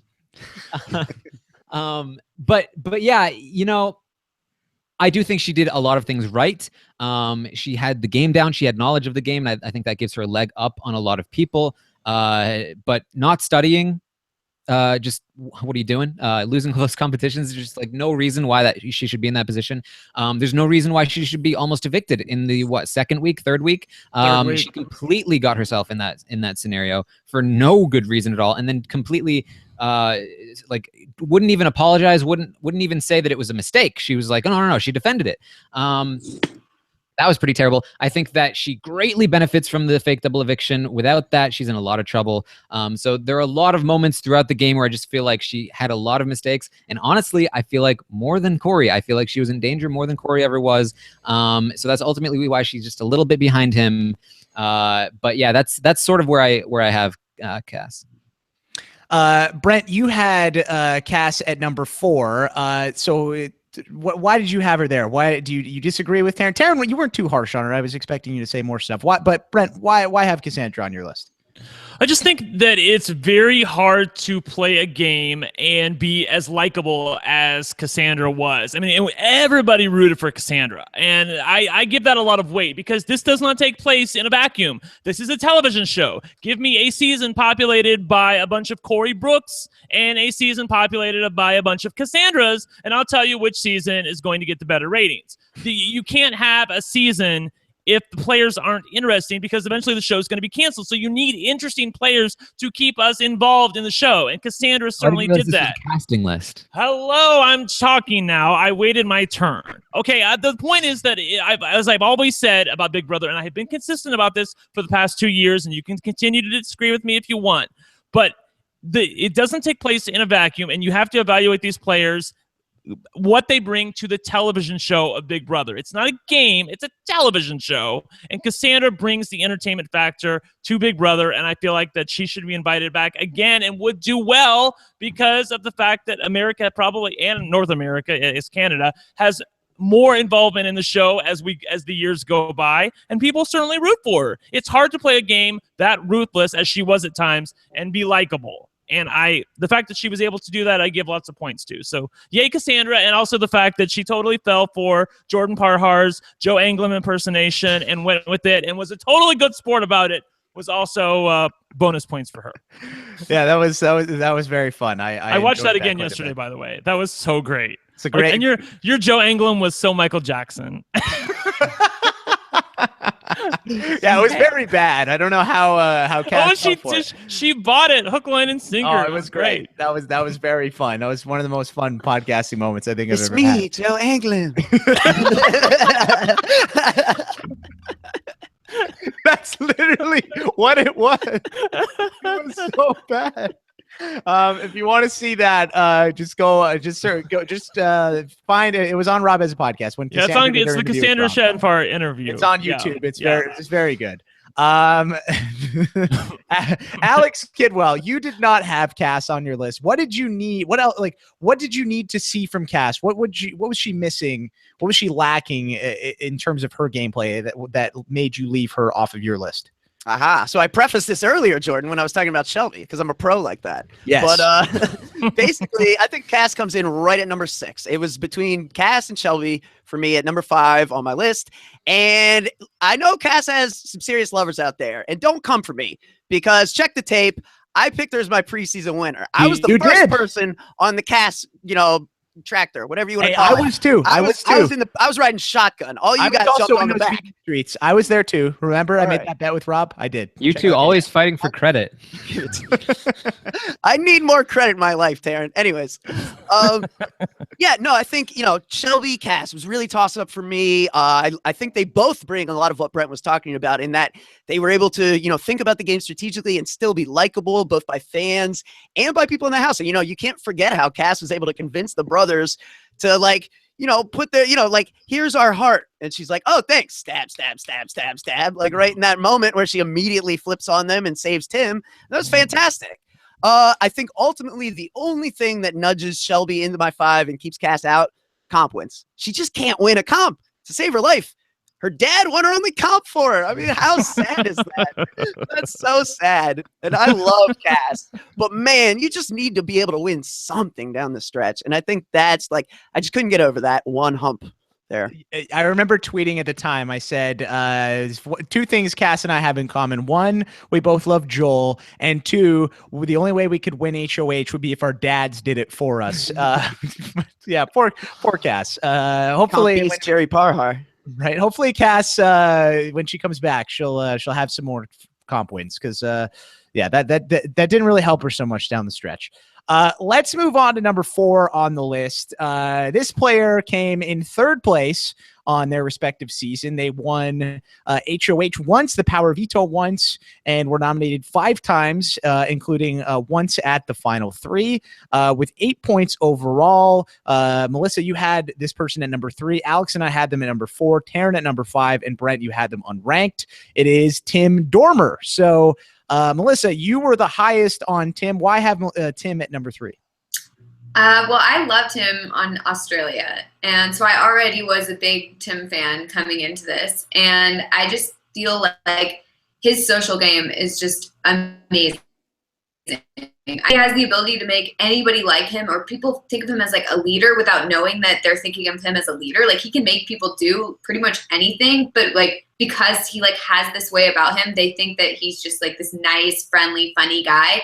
And he can say stuff to people that's so like cutting and mean, but at the same time, it's like the way he says it and the way like who he is, people just take it as like, oh, it's like Tim. He's so sweet. And I mean, the gummy koalas, that was an amazing moment. And I just feel like he's watch, but I also think he's good. And so I'm just a huge Tim fan. So. Alex Kidwell, if Tim doesn't pull that stunt at the final 3 where he quits the HOH and then says that, oh, I meant to, I didn't even want to win, do you think that he moves up the list for you?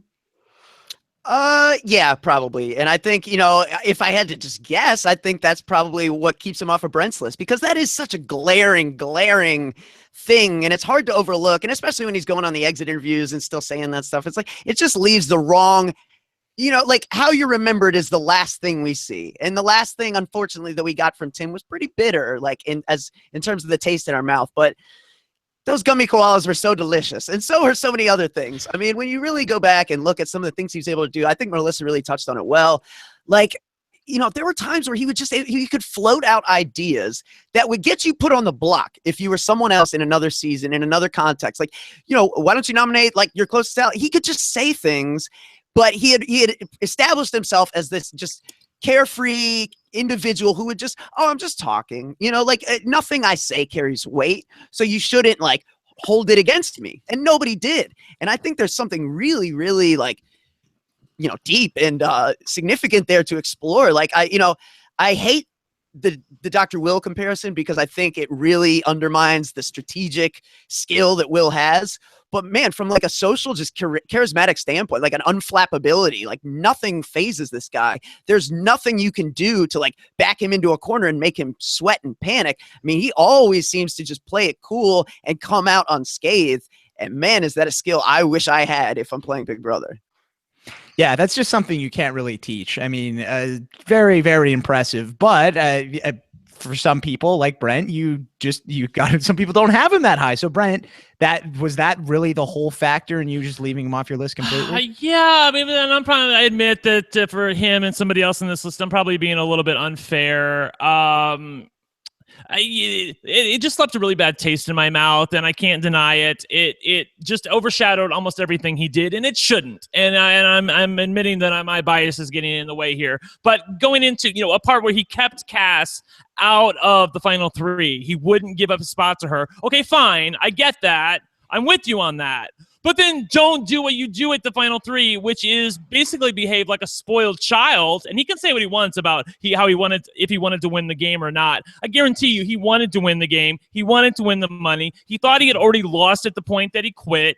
And that's why he quit and said, congratulations, you win. Let me go out on my own terms. It was just horse shit to the nth degree. I couldn't stand his chutzpah there, where he was just like, I'm going to take control of my own fate and I'm going to go out on my own terms. It was like Rob, where, people on Survivor get voted off and they're like, well, I was the true winner of the game. No, bitch, you weren't. You lost. You behaved badly at the end and you should have tried to complete that competition because you had a chance to win the game. That's why I left him off my list.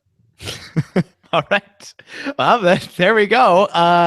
So that's Tim Dormer for you. Yeah, it depends on, some people you're either on the Brent level with it, or some people are even higher than we are on Tim. I think that Melissa, you're high on him. I don't think you didn't even have him at number one, though. But I think some people would say, oh, yeah, without a doubt, Tim is the number one player. I think he definitely has that potential. But that whole situation at the final three, not good at all.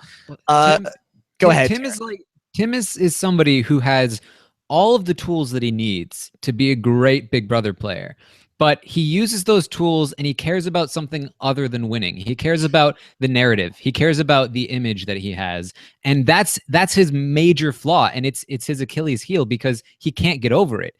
I think he has like some sort of like deep insecurity about just needing to come off as, I'm too cool for this. I'm either going to effortlessly win or I'm not going to have cared in the first place. And that insecurity it wrecks his game. Alex, you mentioned that he comes away unscathed, but he didn't really come away unscathed from a lot of what he did. Again, the fake double eviction really helps him. He's probably gone as early as the next week if that doesn't happen. When the Pax Bros are HOH and he flips the target around from Jared to Ramsey to Maddie to Jared, like, they want him gone. If Ramsey doesn't leave that week, he might be gone that week. And then it just culminates in this final three competition where he just gives it up because he doesn't want to be seen as somebody that tried really hard and failed. And that's the fault of who Tim is. He cares more about how the TV show portrays him than he does the actual winning. And to his credit, that's a good thing on Big Brother Australia. That's what won him the game on Big Brother Australia. But on Big Brother Canada, even though the audience does play a factor, it's not enough. You need to be able to care about winning the game, and you need to be able to make yourself vulnerable and put yourself out there and be willing to fail if you want to win this game. And Tim just isn't willing to do that. All right, let's jump to number 3 on the list. And it was very close between number 3 and number 2. But number 3 came in with 12 points. Number 2 came in with 13 points. We've already talked about number 3. So this happens, isn't it? Right? It's very funny. It's so very funny. And it's funny with who 2 and 3 are. But number 3 on the list is somebody we've already talked about, and that is Nicole Franzel. So Nicole comes in at number 3. Taryn, Alex, and I each had her at number 2 on our list. Melissa and Brent left her off of their lists completely. So that's how she came in with 12 points. I don't know if we have a ton left to really add on Nicole. I mean, I think we've kind of really already touched upon her as a player. I just didn't consider her because she had already played twice. Honestly, this is the reason why I left Nicole off the list, because she had already played twice. I wasn't consider anybody that already played twice. I wanted, we were talking about who would do good in another season of Big Brother. I mean, in a random season of Big Brother, I guess Nicole's gonna do fine again if she comes back. But I've already seen this story. I don't want to see it again. That's why I put different people in there. Taryn, you opened your mouth and then you closed your mouth, and now you're making a grimace. So do you want to add anything? I love the grimace. Honestly, I don't think I need to. I feel like Brent speaks for himself, and anyone who is looking for a ranking of players, they're going to see what Brent is saying, and they're going to disagree with it. Thank you. Okay. Yes. So, and yes, just for the record, I think Alex and Taryn probably agree with me. What Brent mentioned is, that's how I looked at it, was looking at all these players. How would they do in any random season of Big Brother if they were thrown into it? If I had to bet my life on them to win, here's who I would pick from 1 to 5. And that's why Nicole is at number 2 for me. I just think that she goes deep on pretty much any season. Is it going to be a very flashy game? Well, probably not. Here's the thing. I feel like she goes deep if she's in the majority alliance, because she's always going to be with a boy. She's always going to be in a couple, I feel like. So if that couple is part of the majority alliance, then she's going to go far. If that couple is not in the majority alliance, then it's going to be what happened to her on Big Brother 16, which is she gets voted off very quickly. So I don't feel like you can just say that she's always going to go far, because she didn't one But time. she ingratiated herself into into alliances where she was on the outside in Big Brother 18. I think here's one thing you do have to give Nicole is that she's a very level-headed player. She doesn't make irrational knee-jerk moves. We've never seen that from her, and we've seen her win power now many, many times.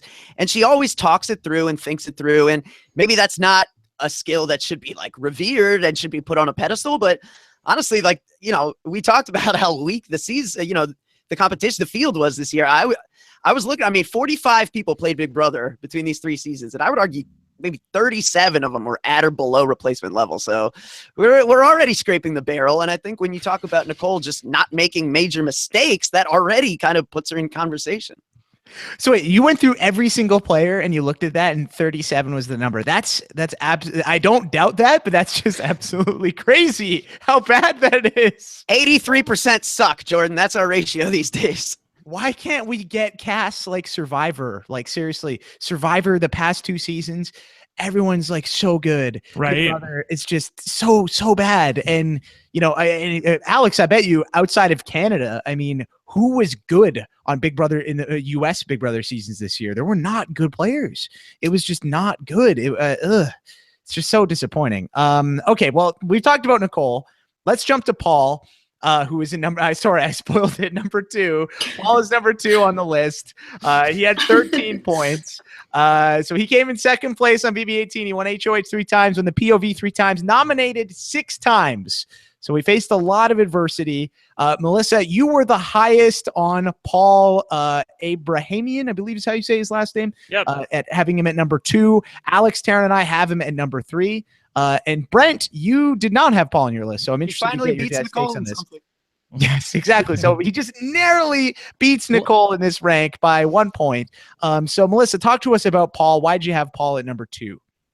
I started out the season, I hated Paul. I thought he was so annoying. I couldn't wait till he got voted out. But I feel like he totally, my opinion on him just like totally changed. He was able to mold himself to whatever he needed to be at that point in time during the game. I felt like he was able to go with whoever he wanted to go with at that time, like whatever would help him. I feel like he joined up with Polly at the time that he needed to join up with Polly. I mean, Polly was like copying him at that point. It was kind of crazy. And then when he realized Polly was a sinking ship, he jumped off and joined on with the girls. And then when he needed to go to Victor, he went to Victor. It was like he was able to just jump ship so quickly, and nobody really like noticed he was doing that. They didn't think that it was like totally off, that like, wait, why are you now talking to me? He was able to like make it seem like this was an organic transition, and now he's just friends with you, and now he's friends with you. And I just feel like he had a great social game, and I think that he won competitions when he needed to win them, and I was just I was shocked too. So I really liked him a lot. Brent, I want to go to you. You left Paul off your list entirely, which really surprised me. Why did you leave Paul off? Well, 2 things. Number 1, he's a pretty combustible personality, and if you place him into a random season, I feel like generally most of the time he's going to get voted off pretty quickly. Also, it can't be underestimated how much Paul's life was extended in the game because of Victor's continued presence in the game. That's something that I also had to think about. On the plus side, he became a really fun personality, and like I said, it's a TV show, not a game being played in a vacuum. So Paul did great in that aspect. He became someone that you rooted for, that you wanted to win Big Brother, at the same time playing a really, I won't say a flawless game, but a really a mighty game, as Jeff Probst would say. So I probably, like I said, I'm being a little bit unfair by leaving him off my list, but I don't have a ton of confidence that if Paul was placed in another season of Big Brother, that he would do great. I feel like there is a strong possibility that he could go out quickly. Taryn, what do you think about that? Do you think Paul would do well in a returning season? You know, during the season, I thought so. I thought that, you know, you take Paul, sort of like Tim, where he has a lot of tools to do well in the game. The missing element he had was that he needed more knowledge of the game, just a little more knowledge, having a little more experience with the game. He could have done way better. A lot of his mistakes were very basic. And I think that he could do very well. Seeing him outside of the house, I'm not entirely sure. I'm getting a little too much Zach Rance that I'm comfortable with from him. I'm hoping that's just, postseason ecstasy, essentially. I'm hoping that he can come back a sort of matured Paul in a future season who's more knowledgeable about the game and who won't make the same mistakes again. I'm not entirely sure that's going to happen anymore, but I still think it's possible. But yeah, I mean, ultimately, the thing about Paul is that he had that lack of knowledge. He made those basic mistakes, and he had so many opportunities that were basically given to him because of the twists, because of random chance, and he threw a lot of them away for not really any good reasons. I mean, just that final decision, even just taking Nicole over James, it doesn't make any sense. He shouldn't have done that. What I think is interesting is that during the season, we did ultimately rank Nicole as higher than Paul, but things have flipped around after the fact. By the way, Taryn, I just have to say really quickly that someone in the chat room, Hemingway, says to Taryn, Nicole's self-proclaimed best move of the entire game was something that was going to happen anyway. Taryn, that's not a move. Sorry. Yeah, I'm sorry. I just had to read this because it's so great. And Taryn, Nicole even has you believing that it's an actual move. Well, and what I said to him in the chat was, if you don't think she was instrumental in flipping Natalie, you were not paying attention. Natalie was not going to flip until she had a conversation with Nicole, and then afterwards, with the help of James, who Nicole had befriended and gotten on her side, James also additionally helped that case and also got Natalie on board with that. And so that's why she flipped. I mean, without Nicole, it doesn't happen. I'm glad that we went this deep into this show before mentioning James. I'm really glad about that. Me too. Yeah, I'm also you. very happy. Right. I'm very. We don't need to talk about him. But people in the chat, please. James fatigue. Please mention in the chat hashtag Taryn was right or hashtag Taryn is wrong. Let us know. Just we'll keep a running tally as the rest of the show continues. And I'm Alex, arguing strictly on gameplay. I'm not using Brent's criteria here. okay. I thought Brent made some good points about Paul in a random I- season. That was good criteria. I'll give him that. If I use Brent's criteria, I agree. my- I don't think Nicole belongs anywhere on this list. I thought she was, according to conventional wisdom, very boring.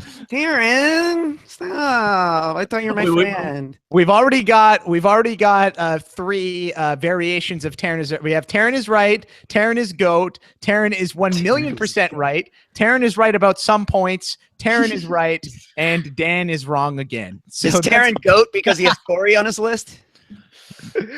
Perhaps. I like Taryn is That's very misfit. good. I like Taryn is right about some points.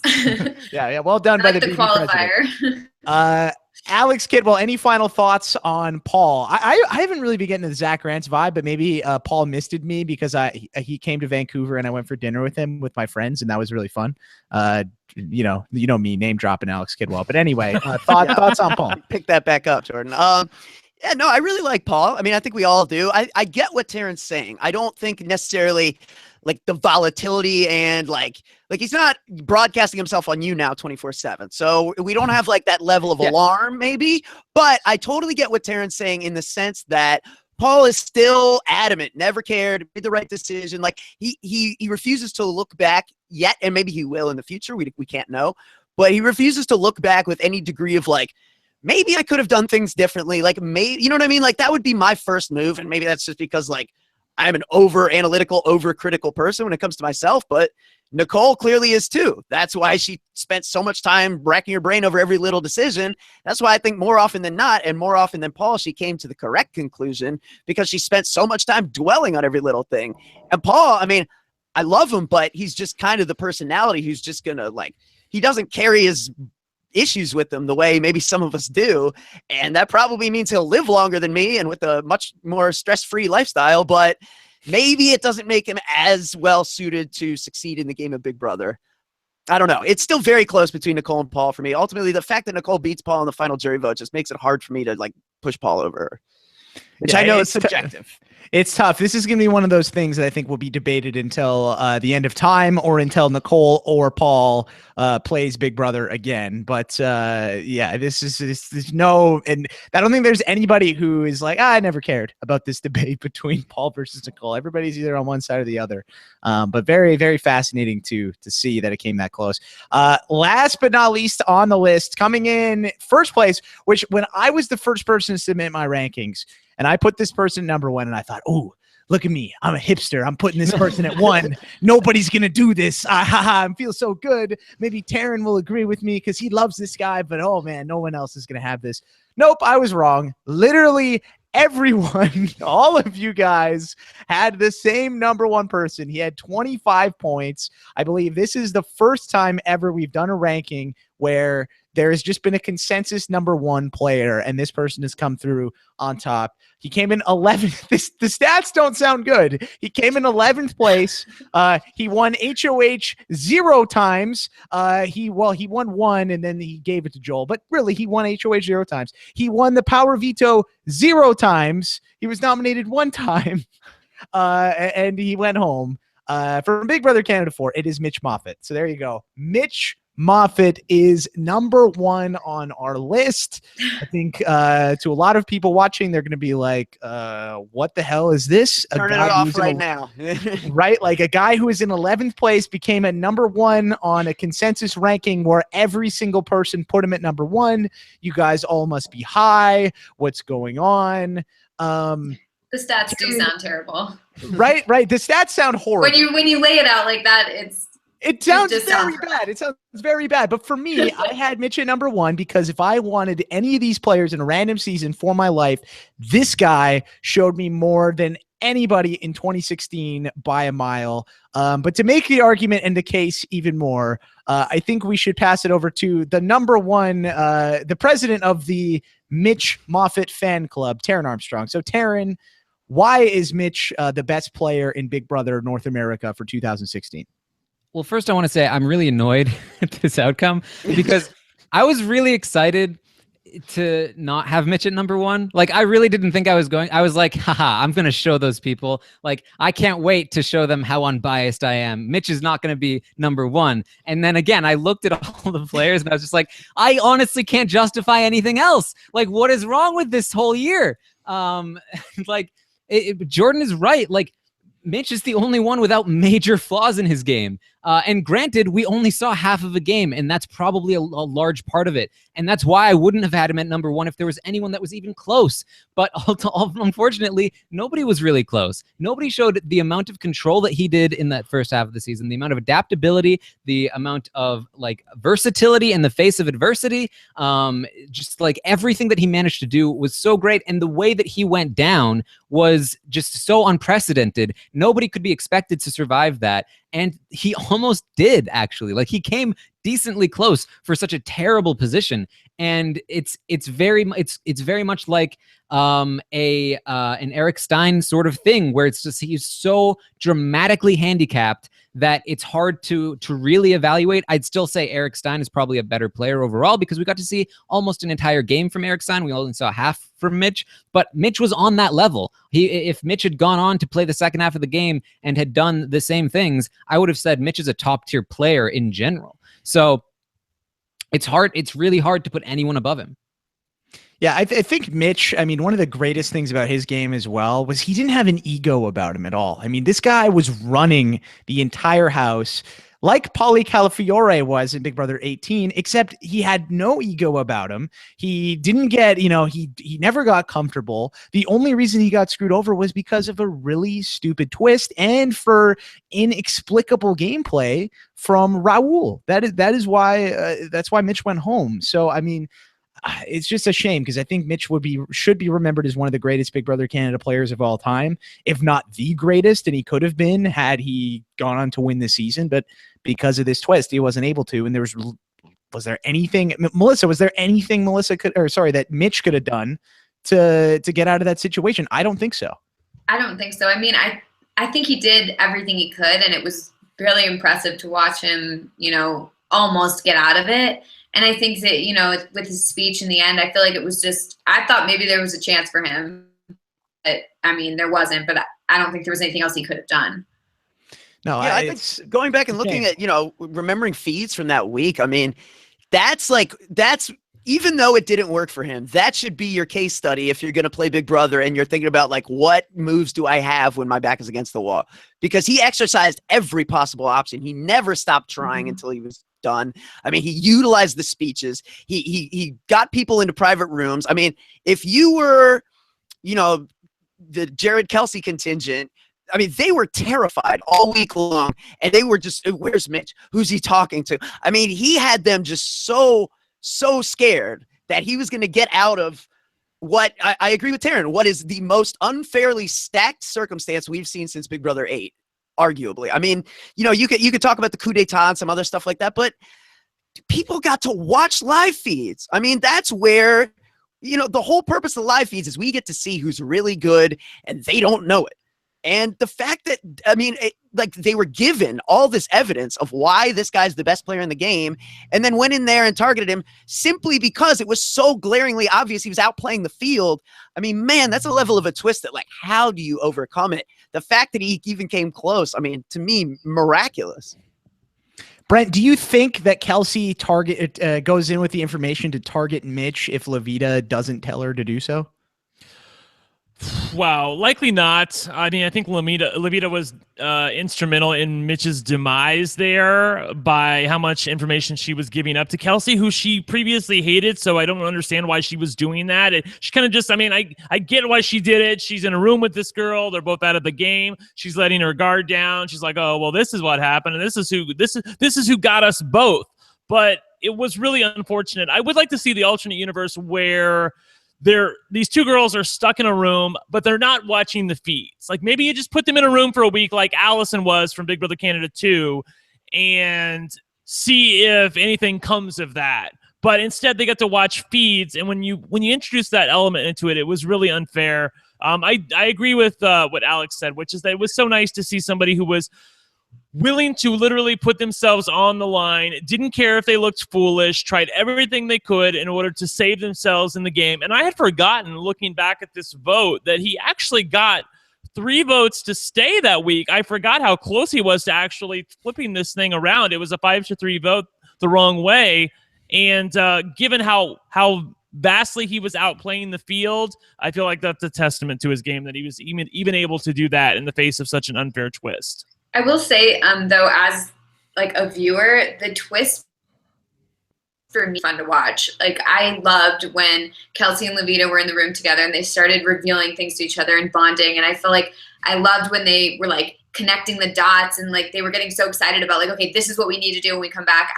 I was really excited about it. And I mean, it was unfortunate that Mitch was on the receiving end of it, but I really enjoyed this particular twist. I know it wasn't necessarily fair, but it was really fun. So I will say one quick downside, and one reason why I almost didn't rank Mitch number 1, but I did want to be like the Survivor Sucks person who says, Brent's just trying to be, catty just to be catty. I'm not like that. I mean, I gave him credit because he is the best player on this list. On the other hand, it wasn't exactly a fun game to watch up until the week he was in danger. When he was in danger, he finally let it all hang out. But I didn't really love it from a feed watching standpoint. I know Alex and Taryn enjoyed it more than I did, though. Yeah, great game by Mitch, having him at number 1. Very interesting, though, to think about. Would you guys have him, if we look back to 2015, would we have our number 1 player from 2016 in the top 5 from the top out of the players from 2015? Because I don't know if I would, Taryn Armstrong. I'd probably have Vanessa, Steve, Godfrey over him. I can't come up with a 4th though. Or yeah. So okay, maybe so he'd be up there. He just squeak in there. Alex, would he make it for you? Yeah, probably. And again, it's tough because we, limited body of work, but yeah, I mean, just based on what I've seen. Yeah, and the only reason he's 4 is because of the limited body of work. Yes. Right. I feel like he makes my list like 130% of the time. Melissa, what about you? He makes your top 5 if we include last year's players? I'm going to be honest. 2015 is like out of my head. So I probably can't even tell you the players from 2015. Like I can't, right. I feel like I can't fairly list it unless I like just remember everything that went on and like kind of look at a list of everyone. But like the second the year ends and we start the new stuff, I'm just like, okay, bye. And I have to like refresh my memory. Well, I couldn't remember who was playing that year until Taryn said Vanessa, Steve. I'm like, oh yeah. Okay, 17 and BB Can 3. That's what we had to work with. So and let's not forget Jordan Parhar. Oh, Yes. well, wow, I have the same stat line as Mitch, so There you go. Also Wow. screwed by a twist. Man, we're missing out on you. but you know, Mitch did an infinitely better job at trying to save himself, and also Mitch didn't put himself in that position. But, just quickly off the top of my head, I think I would probably go Godfrey, Vanessa, Steve, Bruno ahead of Mitch, and then there's some debate in terms of who would get that 5th spot. So I think Mitch could make my top 5, but not really a consensus if he would. But again, goes to show, 2015 versus 2016. I mean, yes, he would probably make our list, but he wouldn't be. There's so many other great players from that season, and that's just off the top of our heads. And that's just we're pulling from 2 seasons. From 2016, we were pulling from 3 seasons worth of players, and we struggled to come up with people. So hopefully 2017 will be a much better year in general and for Big Brother, because we need it. We really do. After I those feel like 3 one seasons. thing, we should have low expectations. Like Big Brother 5 is probably going to be one of the most twist-laden seasons ever, where it's going to be like new, like recruit players. I mean, this is what we should prepare ourselves for. And then if something else happens, then okay. But I don't want it to be like it was last year, where we were like, okay, Big Brother 18 is going to get this awful taste out of our mouth of Big Brother Canada 4, and then it's just disappointment after disappointment. We should prepare yourselves for the worst here, people. That's what I'm saying. Yeah, just crash and burn. That's what this year was. It just kept getting progressively worse, as Alex Kidwell pointed out earlier. Nothing can be worse than Big Brother OTT, though, at least for me. So I've got that going for me. I've hit rock bottom already. Just wait until BBOTT 2, Taryn. Just wait. Just wait. It's going to be announced. Well, that's going to be scary if that happens. Okay, well, that's going to do it, guys, for this edition of the Happy Hour. If you guys in the chat room could give us some hashtag ideas, that would be great. Let's just quickly go around the horn one last time to talk about, get some final thoughts from everyone. Alex Kidwell, let's start from you. Final thoughts on the year that was in Big Brother. I started hopeful and I progressively got cynical and jaded, and here we are. I'm hoping that next year will be better. I just, as an overall product, I wasn't thrilled with this year of Big Brother. I just think, it's not too hard to give out a great Big Brother season. Just stop trying to reinvent the wheel. Like, nobody wants there's a reason no one's driving on rectangles, man. It doesn't work. Like, we figured out that a circle is ideal and we don't need to change it. Like, I just don't understand some of the, strategic decision-making, the executive decisions that have gone into the finished products that we've received this year. And I just think, Survivor is like at a zenith right now, where it's like just putting out such great content. It's very frustrating as a Big Brother fan right now, I think, in many respects. But I'm going to remain hopeful and optimistic, and we'll see what 2017 has in store. And, again, I think we highlighted on this podcast some great moments that, even if like the overall finish of some of these seasons or kind of the complete package left a bit of, a bad taste in the mouth, I think there was definitely moments throughout scattered that, are going to be looked back on probably fondly, and in some cases probably as like some all-time Big Brother moments. So definitely a mixed bag. Brett, welcome on. Final thoughts on the year that was for 2016 Big Brother. No, I'm with Alex on this one, and it really is striking to me thinking about how much Survivor in this second act really hasn't changed all that much. I mean, they've introduced a few wrinkles here and there, but they are just wrinkles. I wouldn't even call them twists. They're just interesting things that have been slowly introduced into the game, but the game has gotten so great because of the cast and the players. It has nothing to do with anything that Survivor has introduced. In fact, many of the twists, the wrinkles that Survivor has introduced have fallen flat, and Survivor quickly got rid of them. So I feel like Big Brother could look at that and look like, you have this amazing game here that people like and enjoy, that are faithful to, and they come back year after year after year. Look how Survivor has they've decided to steer into the curve, into what people want, which is this amazing game that is played on television every week. And Big Brother seems to be so reluctant to do that. I feel like they would do well to listen to what their super fans want and give them that, because it would be a very good product, I believe. Yeah, you don't see Survivor going back to the Medallion of Power season after season. They just did it once and they moved on because they knew it sucked. Melissa, anything you want to add? Well, personally, this year Big Brother has been a great year for me because now I get to come on here and talk about it with you guys. So I mean, this has been the best year of Big Brother so far for me. So I'm kind of biased in that way. And, you know, I got to think about everything more and talk about it with people more. So I've had a great time and I'm excited for next year. Well, that's good. We got one positive person on the panel, so we're very happy to have you, Melissa. You're a great addition to the team, and great job on your first rankings podcast. I'm very impressed.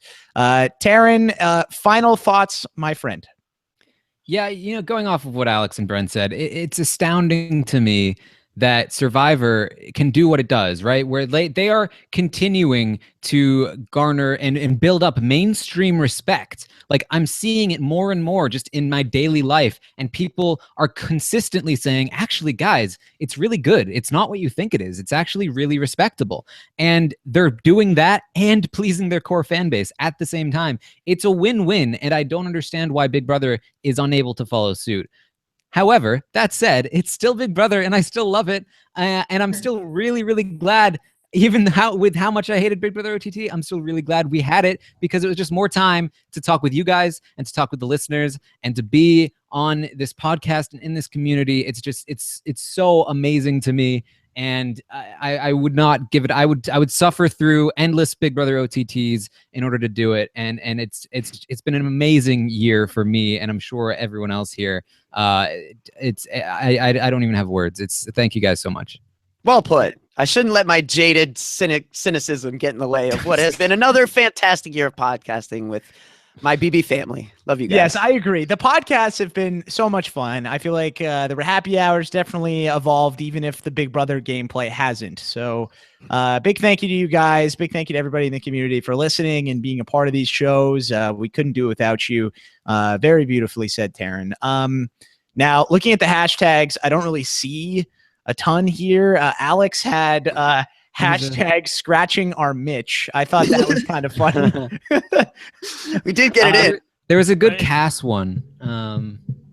I saw RHAPpy Fatal 5 because we're the Fatal 5, I guess, because there were 5 of us on this podcast. So I don't know if that works. There was something else. There was something. There was something we said where we were talking about the cast and not casts. Some play on words. That was there. Brent. That was me, but it was just a mistake on my part. Yeah, Brent just messed up by accident. I'm okay with just goodbye 2016 or hashtag keep hope alive for Big Brother next year. My favorite Russell Hansen. Scratching our Mitch, I guess. Okay, let's go scratching our Mitch. Just some show notes for you guys. Again, I mentioned cathartic. Yes. I mentioned those Skype calls at the top of the show. If you do donate to that and you want to, so again, if for every $1 you donate to help at Michelle's place they help people with breast cancer, families that are struggling with it. For every $1 you donate, I will talk to you for 1 minute on Skype. If you would like, if you want to claim that Skype call, make sure you email me. My email is parharjordan@gmail.com. That way we can arrange a day and time for us to chat.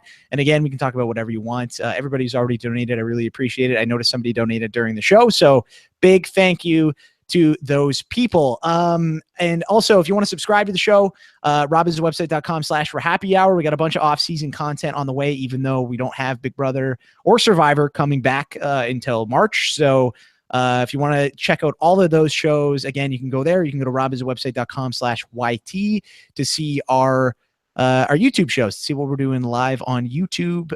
You'll get notifications there as well when we have scheduled shows. If you have any ideas as well for stuff you want us to talk about, or just any off-season topic, you can email those in to the RHAPpy Hour by going to RHAPpyHour@robhasawebsite.com. You can send all of those emails to the show there. Okay, that is going to do it, guys. Thank you so much for being with us today. Those of you watching us live, those of you listening in the audio archives, we will see you next time. For Alex Kidwell, Brett Walgamont, Melissa Denny, and Taryn Armstrong, I'm Jordan Parhar. Hashtag scratching our Mitch. We'll talk to you soon. Take care. Peace out.